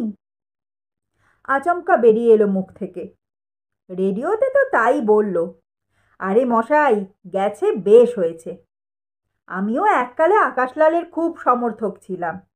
দেশে বিপ্লব হোক চাইতাম। কিন্তু দিনের পর দিন শুধুই খুন জখম, ব্যবসা বন্ধ। বিপ্লবের নামগন্ধ নেই, শুধু ছেলেগুলো খতম হয়ে যাচ্ছে। এ আর কাহা তো ভালো লাগে। এই দেখুন, এখন শান্তি এসেছে। শুনছি মিনিস্টারও তো বদল হবে। এই ভালো। দোকানদার হাঁক দিলেন, চা দিয়ে যা। আকাশলাল কিছু বলার আগেই একজন মোটাসোটা ভারী চেহারার মানুষকে স্লথ পায়ে দোকানে ঢুকতে দেখা গেল। দোকানদার হাত জোর করল। আসুন স্যার, আসুন স্যার। আর স্যার বলার দরকার নেই, আমি তো এখন কমন ম্যান। ভারী শরীরটা নিয়ে আকাশলালের পাশে বেঞ্চিতে বসতেই সেটা কেঁপে উঠল। দোকানদার বলল, স্যার, সবাইকে তো এক সময় অবসর নিতেই হয়। নো, অবসর নয়, ওরা আমাকে তাড়িয়ে দিয়েছে, ওই বোর্ড আর তার ম্যাডাম, এবং সেটা এই শহরের সবাই জানে। আমাকে জেলে পাঠাতে পারতো, কিন্তু পাঠায়নি। কিন্তু দেশের বাইরে যাওয়ার অনুমতি দেয়নি। আমার এখন একটা ভালো থাকার জায়গা পর্যন্ত নেই। ভার্গিস চোখ বন্ধ করলেন। অন্য মানুষ হলে আত্মহত্যা করত, কিন্তু আমি করব না। কেন জানো? দোকানদার প্রশ্ন করল না মুখে, কিন্তু তার ভঙ্গি সেটা বুঝিয়ে দিল। আমার ক্রমশ সন্দেহ হচ্ছে লোকটা বেঁচে আছে। সদ্য গজানো দাড়িতে হাত বোলালো ভার্গিস। কোন লোকটা স্যার? আমার সর্বনাশের কারণ যে, তোমার ওই পোস্টারটা যার। কিন্তু আকাশলাল তো। আমিও তাই বিশ্বাস করতাম। কিন্তু ওই বুড়ো ডাক্তার কার অপারেশন করেছিল? আমি যদি আর ঘণ্টা 4 আগে লেডি প্রধানের বাড়িতে হানা দিতে পারতাম, ওখানে যেসব যন্ত্রপাতি দেখেছি তা মডার্ন অপারেশন থিয়েটারে থাকে। এইসব প্রশ্ন তুলতেই তো বোর্ড আমাকে সরিয়ে দিল। আকাশলাল মরে গেছে, ডেভিড মরে গেছে, ত্রিভুবন নেই, এতে তো বোর্ডের মঙ্গল। দোকানদার বলল, স্যার, আজ রেডিওতে বলছে হায়দারও মরেছে। তাই নাকি? বাহ, খেল খতম। কিন্তু সেই লোকটা গেল কোথায়? অন্তত ওর মৃতদেহ কেউ দেখতে পেয়েছে বলে তো দাবি করেনি। এই উত্তরটার জন্যে আমাকে বেঁচে থাকতে হবেই। এই সময় চা এলো। ভার্গিসের জন্যে ভালো কাপ প্লেট, আকাশলালের জন্যে গ্লাস। চুপচাপ লোক দুটোর কথা শুনতে শুনতে আকাশলাল একসময় কেঁপে উঠেছিল। এই তাহলে ভার্গিস, এরই কথা বলেছিল হায়দার। তাকে খুঁজে বের করতে না পারার অপরাধে ওর চাকরি গিয়েছে। ও যদি জানতে পারত সে তার কত কাছে বসে আছে। চায়ে চুমুক দিয়ে ভার্গিস বলল,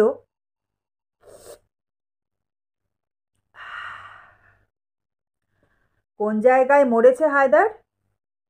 পাহাড়ি গাঁয়ে। এগিয়ে গিয়ে ছোট ট্রানজিস্টারটা নিয়ে এসে চালু করলো দোকানদার। গান হচ্ছে। ভার্গিস বলল, বন্ধ করো ওটা, গানের পরেই খবর হবে। ভার্গিস চা খেতে খেতে আকাশলালের দিকে তাকালো। আপনি কি অসুস্থ? হ্যাঁ, একটু। খুব খারাপ অসুখ নাকি? মুখটা কেমন কেমন দগদগে লাল।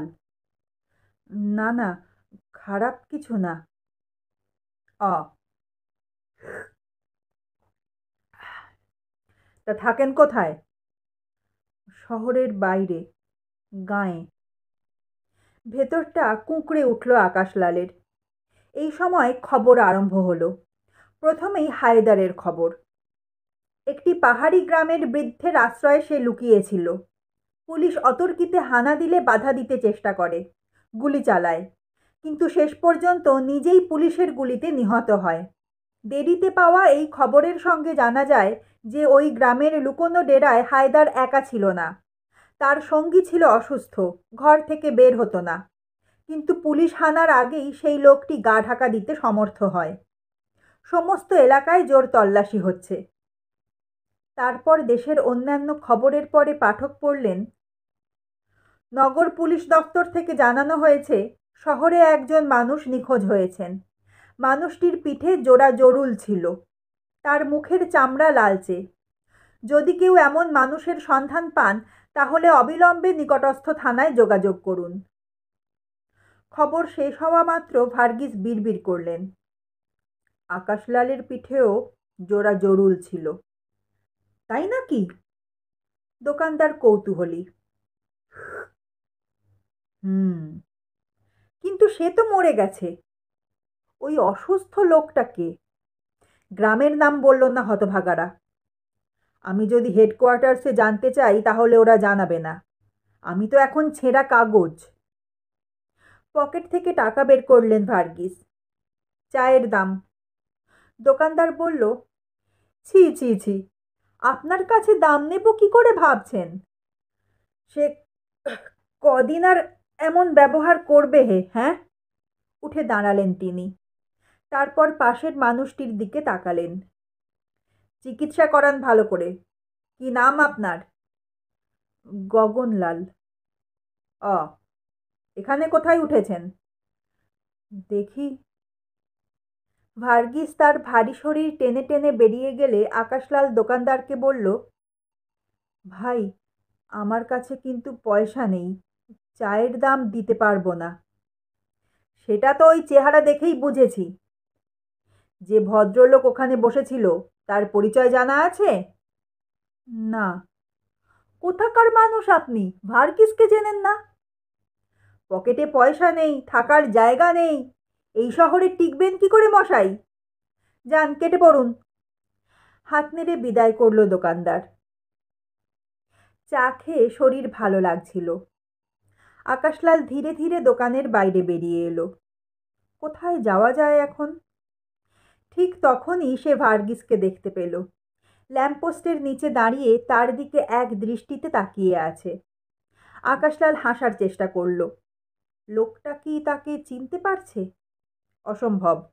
ওই পোস্টারের ছবির সঙ্গে তার কোনো মিল নেই। ব্যান্ডেজ খোলার পর তার এই পরিবর্তিত মুখ এখনো পর্যন্ত আগের পরিচিত কারোর দেখার কথা নয়। সে এগিয়ে এলো। এখনো দাঁড়িয়ে আছেন? কোথায় থাকা হবে? দেখি। আমার ওখানে চলো। দেড়খানা ঘর নিয়ে কোনো মতে টিকে আছি। রান্না বান্না করতে পারো? তা পারি। তাহলে তো কথাই নেই, ফলো মি। ভার্গিস হাঁটতে লাগলো। খানিকটা দূরত্ব রেখে লোকটাকে সে অনুসরণ করতে লাগলো। মাঝে মাঝে খানিকটা এগিয়ে যাওয়ার পর মুখ ফিরিয়ে ভার্গিস দেখে নিচ্ছেন সে ঠিকঠাক আসছে কিনা। পালাবার যথেষ্ট সুযোগ রয়েছে, কিন্তু পালাতে ইচ্ছে করছিল না। সে এর মধ্যে লক্ষ্য করেছে পথচারীরা ভার্গিসকে চিনতে পেরে তরল মন্তব্য ছুঁড়ে দিচ্ছে। এককালের পুলিশ কমিশনার সেই সব মন্তব্য কানে যাওয়া সত্ত্বেও যখন কোনো প্রতিক্রিয়া দেখাচ্ছে না, তখন বোঝাই যাচ্ছে ক্ষমতার এক বিন্দুও আর অবশিষ্ট নেই লোকটার হাতে। এমন লোককে ভয় পাওয়ার কারণ নেই। একটা সরু গলির মধ্যে পুরনো দোতলা বাড়ির স্যাঁতস্যাঁতে ঘরে ঢুকে ভার্গিস বলল, আপাতত এটাই আমার আস্তানা, আর ওইটে কিচেন। যাও কফি বানাও। আকাশলাল অনেক চেষ্টার পরে 2 কাপ কফি বানালো। কফির কাপ হাতে নিয়ে ভার্গিস বলল, বসো, তোমাকে একটা কথা বলছি। কি জানি কেন তোমাকে দেখার পর থেকেই আমার কিরকম যেন অসুবিধে হচ্ছে। মনে হচ্ছে খুব চিনি, অথচ সেটা সম্ভব নয়। নাম তো বললে গগনলাল, আকাশলাল বলে কারো নাম কখনো শুনেছ?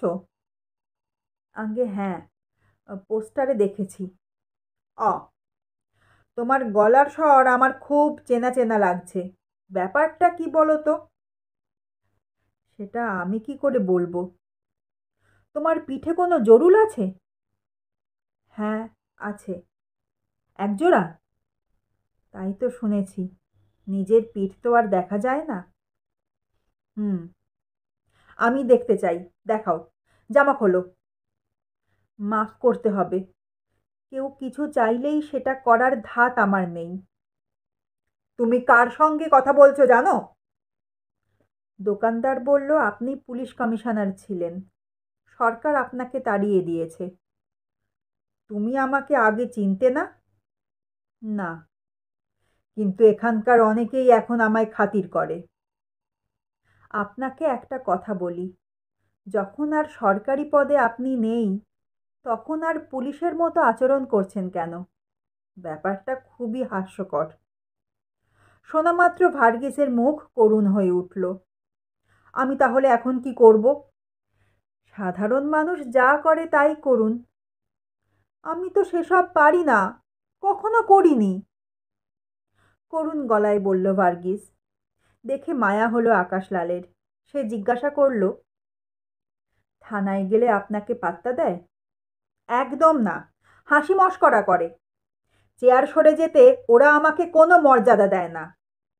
মাথা নেড়ে ভার্গিস বলল, এগুলো সব হয়েছে ওই আকাশলালের জন্যে। আমাকে যদি ম্যাডাম আর কিছুটা সময় আগে ছেড়ে দিত, তাহলে ওর বডি ধরে ফেলতাম আমি। ম্যাডাম? ম্যাডামের নাম শোনোনি? কিরকম মাকাল তুমি? ভার্গিস সাহেব, যদি আকাশলালকে জীবিত অবস্থায় আপনি হাতে পান, তাহলে কি করবেন? কি করব? হঠাৎ খুব উত্তেজিত দেখালো ভার্গিসকে। কিন্তু সেটা অল্প সময়ের জন্যে। তারপরেই ক্রমশ মিইয়ে যেতে লাগলো লোকটা। কিছুই করতে পারবো না। তাহলে উত্তেজনা ছাড়ুন। আমার মনে পড়ছে, পাবলিক আপনাকে ঘেন্না করে। করতো, এখন মজা পায়। আপনি বিপ্লবের গলা টিপে মারতে চেয়েছিলেন। চেয়েছিলাম, কিন্তু তার কোনো প্রয়োজন ছিল না। ওরা নিজেরাই মরতো। তার মানে? এখানে বিপ্লবও কিনে নেওয়া হয়। পুলিশ কমিশনার হয়েও সেটা আমি বুঝতে পারিনি। ভার্গিস হাসল। এই যে এতদিন লোকে আকাশলাল আকাশলাল করে নাচতো, এখন কেউ ভুলেও তার নাম উচ্চারণ করে না। আবার অশান্তি হোক, কেউ সেটা চায় না। আকাশলাল যদি ফিরে আসতো, তাহলে সে পায়ের তলায় জমি পেত না। তাহলে লোকটার সঙ্গে শত্রুতা করে আপনার কি লাভ? কোনো লাভ নেই, শুধু মনের জ্বালা মিটছে না। এই যে আমি আপনার সামনে বসে আছি, আমিও তো আকাশলাল হতে পারি। তুমি আকাশলাল? একেবারে সন্দেহ যে হয়নি তা নয়, পরে বুঝেছি অসম্ভব। কেন? লোকটা মরে গেছে। আচ্ছা বেশ, ধরা যাক বেঁচে উঠল, কিন্তু তার মুখ পাল্টাবে কি করে? আচ্ছা বেশ, ধরা যাক সেটাও পাল্টালো, কিন্তু তার ব্যবহার বদলে যাবে কিভাবে? তোমার মতো এই হাত জোর করে কথা সে বলতো না। কিন্তু আমার হাতের রেখা দেখুন, ওটা পাল্টায়নি। পিঠের জড়ুলো একই আছে, ফিঙ্গারপ্রিন্টও মিলে যাবে, গলার স্বরও। আমিই আকাশলাল। না, উঠবেন না। আমার পয়সা কড়ি নেই, কিন্তু একটা রিভলভার আছে। রিভলভারে গুলি ভরা। বুঝতেই পারছেন। ভার্গিস বসে পড়ল। তার বাঁ দিকের বুকে চিনচিনে ব্যথা শুরু হলো। কপালে বিন্দু বিন্দু ঘাম ফুটে উঠল। বিশাল মুখের চর্বিগুলো এখন তিরতিরিয়ে কাঁপছে। আকাশলাল সোজা হয়ে দাঁড়িয়েছিল। ভার্গিস ওই অবস্থায় বলল, হ্যাঁ, হ্যাঁ, একই গলা, একই গলা। ইয়েস। কিন্তু আমি কি করতে পারি এখন? হ্যাঁ, কিছুই না। কিন্তু তুমি যদি আকাশলাল হও, তাহলে কবরে গিয়েও তুমি বেঁচে উঠেছ। নিশ্চয়ই। তোমার সামনে বসে আছি এখন। তার মানে তার মানে তোমার মৃত্যু হয়নি? ডাক্তারদের কিনে নিয়েছিলে? আগে থেকে সুড়ঙ্গ খুঁড়ে আমায় বোকা বানিয়ে কবরে গিয়ে শুয়েছিলে? এবার হয়তো শুনবো কফিনের ভেতরে তোমার জন্য অক্সিজেন মাস্ক রাখা ছিল। ভার্গিস বিড়বিড় করল, সেসব আমার কিছুই মনে নেই। ইয়ার কি?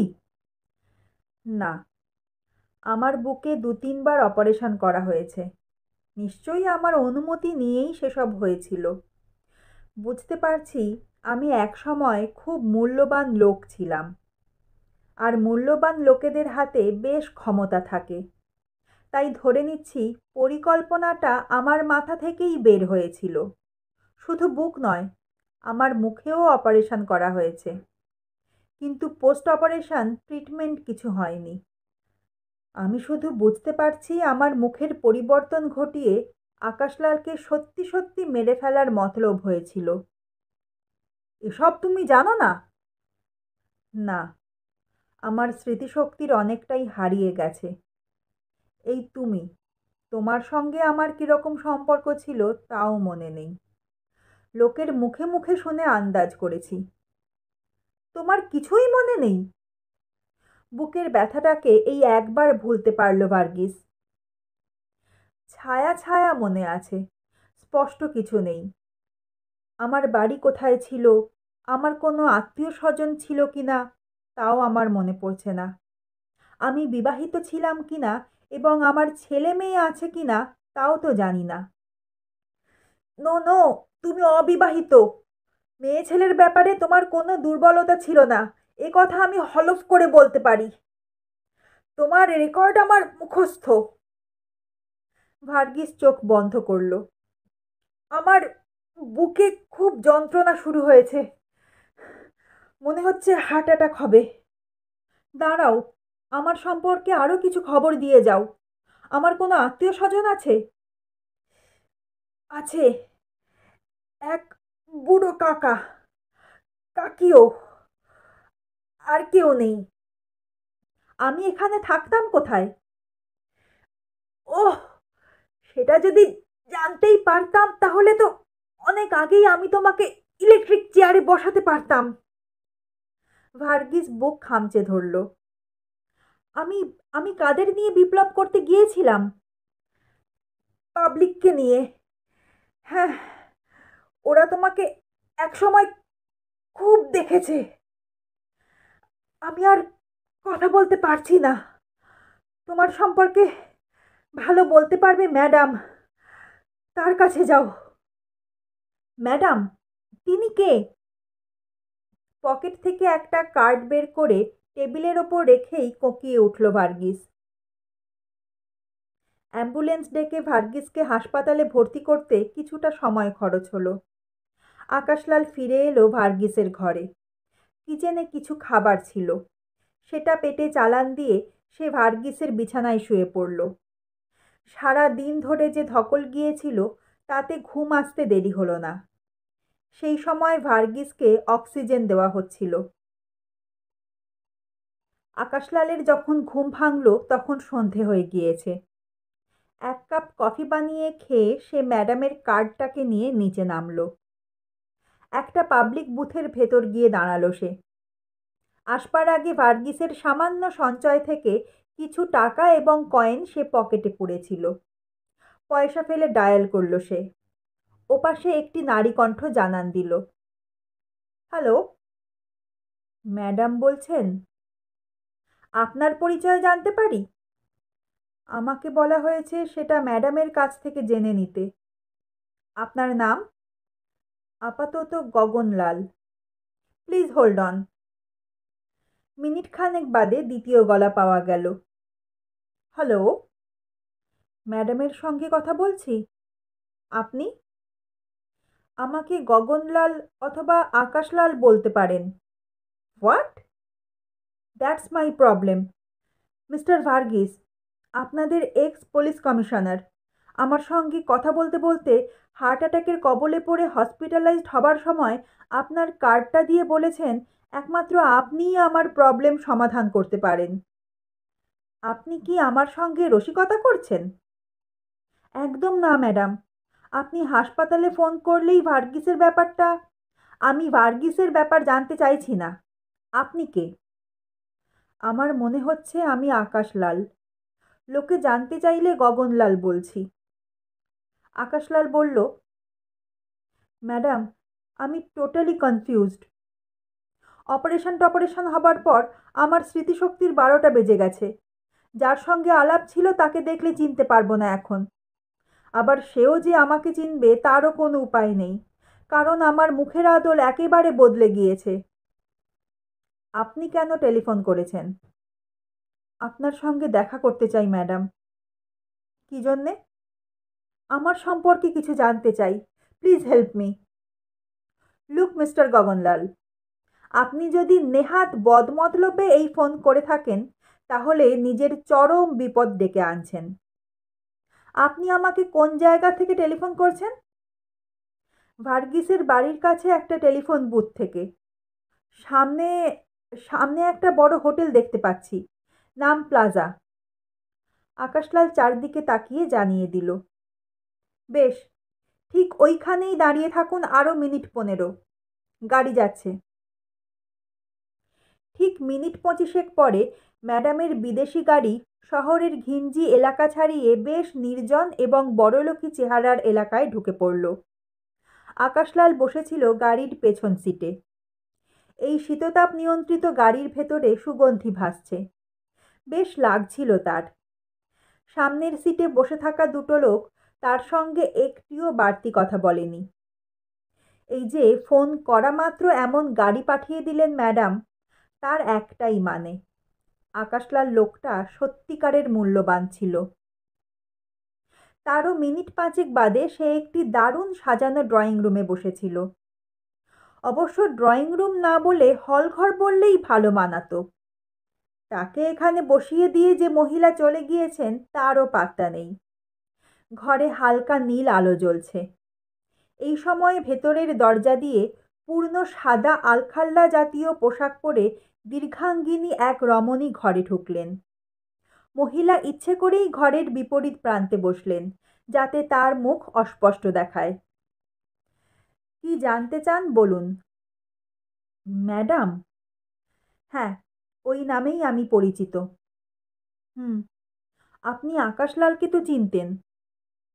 মহিলা কোনো জবাব দিলেন না। আপনি আমাকে স্পষ্ট দেখতে পাচ্ছেন। আমার সঙ্গে কি আকাশলালের মিল আছে? অন্তত এই মুহূর্তে তো মনে হচ্ছে না।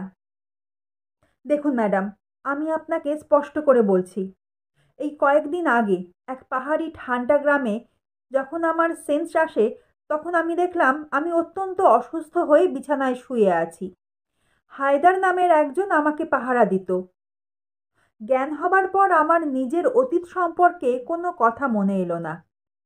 অনেকবার আলোচনা করলে আবছা আবছা কিছু মনে পড়ে। ওখানে থাকার সময় আমি হায়দারকে যেমন বিশ্বাস করতে পারিনি, তেমনি নিজের ওপর আস্থাও কমে আসছিল। ওখানেই জানতে পারলাম ভার্গিসের চাকরি গিয়েছে এবং আমার ব্যাপারে পুলিশ বেশ হতভম্ব হয়ে আছে। তারপর আমি শহরে এলাম। আসার পর শুনলাম পুলিশ ওই গ্রামে গিয়ে হায়দারকে মেরে ফেলেছে। এটা থেকে আমার মনে যে ধারণা তৈরি হলো তা ঝেড়ে ফেলতে পারছি না। তারপর ভার্গিসের সঙ্গে আলাপ হলো। ভার্গিস আমাকে সন্দেহ করেছিল, কিন্তু আমার মুখ দেখে সেটা বিশ্বাস করতে পারছিল না। তারপর ওর কাছ থেকে যখন সব খবর নিতে চাইলাম, তখনই লোকটা অসুস্থ হয়ে হাসপাতালে গেল। ওর উপদেশ মতোই আমি আপনার সঙ্গে দেখা করতে এসেছি। আকাশলাল থামল। ম্যাডাম অদ্ভুত চোখে তাকালেন। তারপর আকাশলালকে আপাদ মস্তক দেখলেন। শেষ পর্যন্ত জিজ্ঞাসা করলেন, আপনার মুখে কি ব্যান্ডেজ ছিল? হ্যাঁ। আপনাকে ব্যান্ডেজ খুলতে কেউ কি দেখেছে? না। খোলার পরে কেউ জানে আপনি সেই ব্যান্ডেজ পরা লোক? আকাশলাল চিন্তা করল।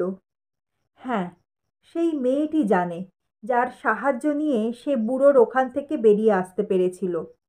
ওর প্রেমিকও জানে, যে তাকে ঘোড়ার গাড়িতে শহরে পৌঁছে দিয়ে গিয়েছে। কিন্তু ওরা তাকে আকাশলাল বলে জানে না।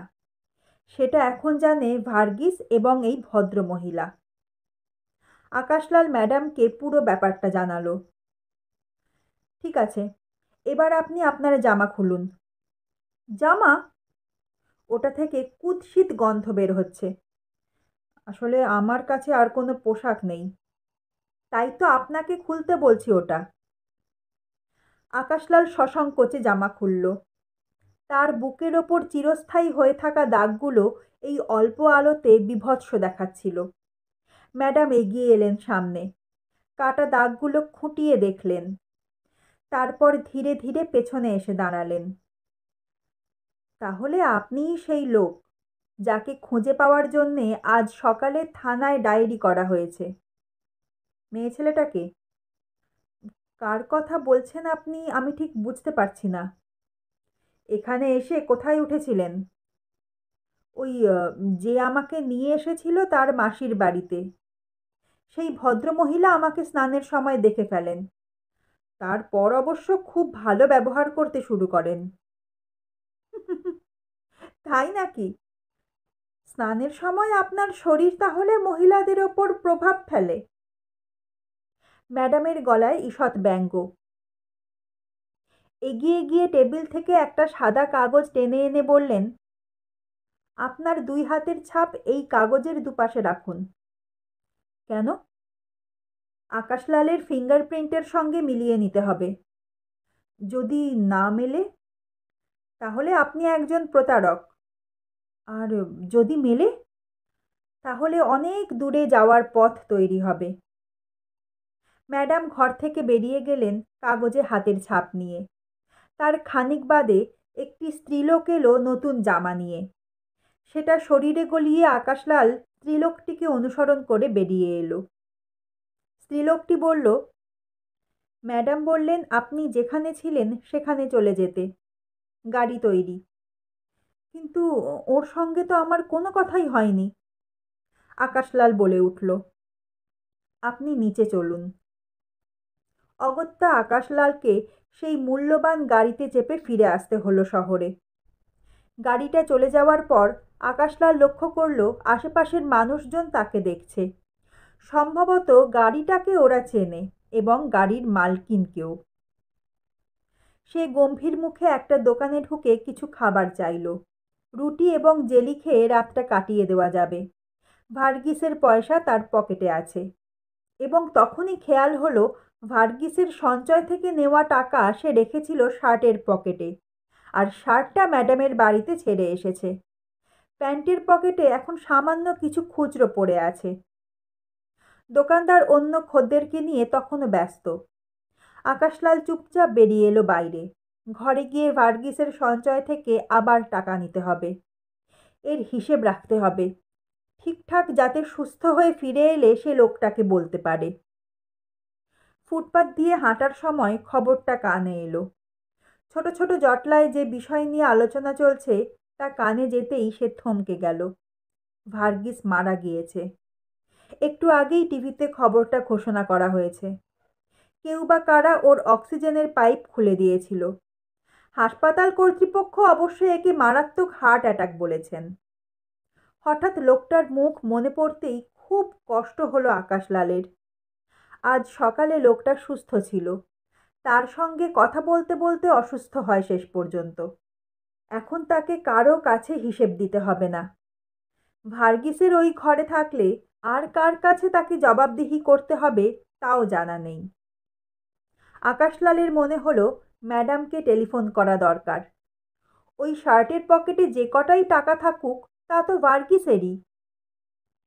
খুচরো পয়সা দিয়ে পাবলিক বুথ থেকে টেলিফোন করল সে।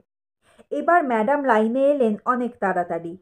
আকাশলাল বলল, ভার্গিস মারা গিয়েছে। এই খবর এখন শহরের সবাই জানে। আপনি আমার বাড়ি থেকে বেরিয়ে যাওয়া মাত্র লোকটা মরে যায়। আপনি যে আকাশলাল তা সন্দেহ করার লোক একজন কমে গেল। এখন থেকে আপনি নিজের পরিচয় গগনলাল হিসেবেই দেবেন। তার মানে? আপনার অতীত জেনে এখন কোনো লাভ হবে না। পুলিশ আপনাকে একসময় খুঁজেছিল, এখন ওদের কাছে আপনি মৃত।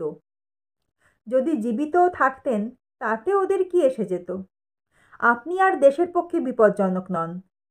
কিন্তু আমি চাই ব্যাপারটা আর কেউ না জানুক। আগামীকাল সকালের মধ্যেই বাকি দুজন সাক্ষী পৃথিবী থেকে সরে যাবে। তখন আর কেউ কখনো আঙুল তুলতে পারবে না। ম্যাডামের গলায় আত্মবিশ্বাস। এসব আপনি কি বলছেন ম্যাডাম? বাকি দুজন সরে যাবে মানে? যে আপনাকে এখানে নিয়ে এসেছিল এবং তার প্রেমিকা। ও, একটু ভুল হলো। তৃতীয় আর একজনও থেকে যাচ্ছে। যে ভদ্রমহিলার বাড়িতে আপনি উঠেছিলেন তিনি। কি আশ্চর্য! এরা সব সরে যাবে কেন? এরা আপনার সম্পর্কে একটু বেশি জেনে ফেলেছে। তো জেনে ফেললে ক্ষতি কি?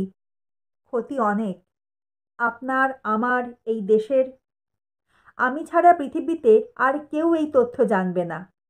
আর হ্যাঁ, আপনি ভার্গিসের ঘর থেকে আর বের হবেন না। আপনার যা কিছু জিনিস বেঁচে থাকার জন্যে প্রয়োজন হবে তা ঠিক সময়ে আপনি পেয়ে যাবেন। বেঁচে থাকার জন্যে আমার ঠিক কি কি প্রয়োজন তা আপনি জানেন? আমি যাকে তৈরি করেছি তার প্রয়োজন আমার চেয়ে বেশি আর কে জানবে? লাইন কেটে দিলেন ম্যাডাম। আকাশলালের মনে হচ্ছিল তার ভেতরটা এখন একদম ফাঁকা হয়ে গেছে। তার নিজস্ব বলে কিচ্ছু নেই।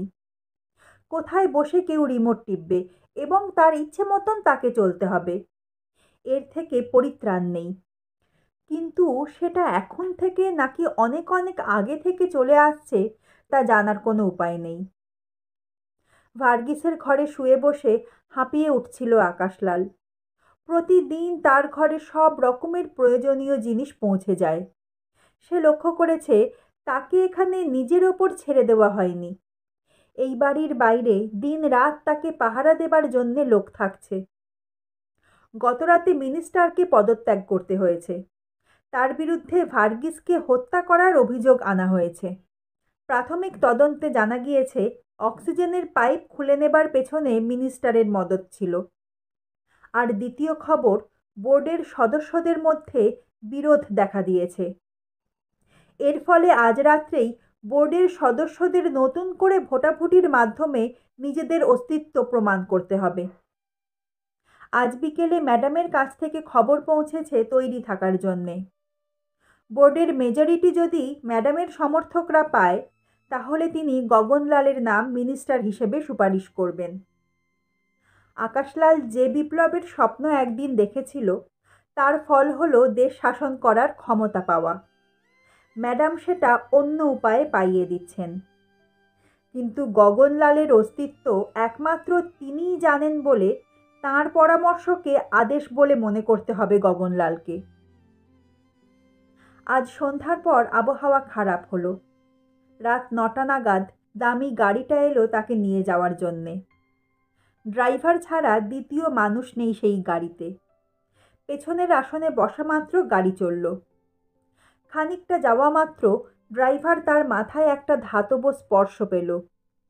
গাড়ি ঘুরিয়ে সীমান্তের দিকে নিয়ে যাও, নইলে তোমার মাথা উড়ে যাবে। লোকটা হকচকিয়ে গেল, কিন্তু আদেশ পালন করতে বাধ্য হলো। গাড়ির রেডিও তখনও ঘোষণা করে চলেছে বোর্ডের নির্বাচনে আকাঙ্ক্ষিত সদস্যরাই বিজয়ী হয়েছেন। ম্যাডাম যথারীতি এবারও নিজেকে আড়ালে রেখেছেন। সাধারণ মানুষের প্রতি সম্মান জানানোর উদ্দেশ্যে বোর্ড দেশের মিনিস্টার হিসেবে যার নাম গ্রহণ করেছেন তিনি সম্পূর্ণ অপরিচিত মানুষ। তার নাম গগনলাল। এই অরাজনৈতিক মানুষটি নেতা হলে তার কাছ থেকে দেশের মানুষ অনেক ভালো কাজ পাবে বলেই এমন সিদ্ধান্ত নেওয়া হয়েছে। সীমান্তের রক্ষীরা গাড়ি দেখে বাধা দিল না। পাহাড়ি রাস্তার পাকে পাকে এখন ঘন অন্ধকার। গাড়িটা নেমে যাচ্ছিল। হঠাৎ রাস্তার পাশে আগুন জ্বলতে দেখা গেল। আগুনের পাশে একটি মেয়ে পাথরের মতো দাঁড়িয়ে কারোর অপেক্ষায়।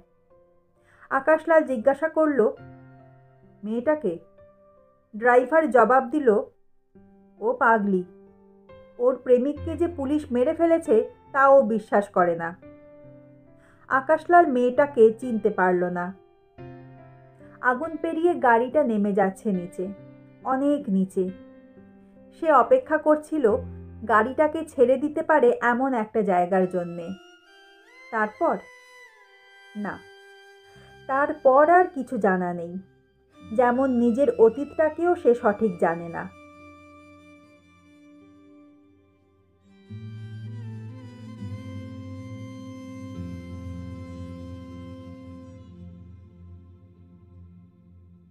শেষ হলো সমরেশ মজুমদারের আটকুঠুরি ৯ দরজা উপন্যাসটি। আগামী পর্বে একটি রিকোয়েস্টেড গল্প নিয়ে আমি মিষ্টি ফিরে আসছি।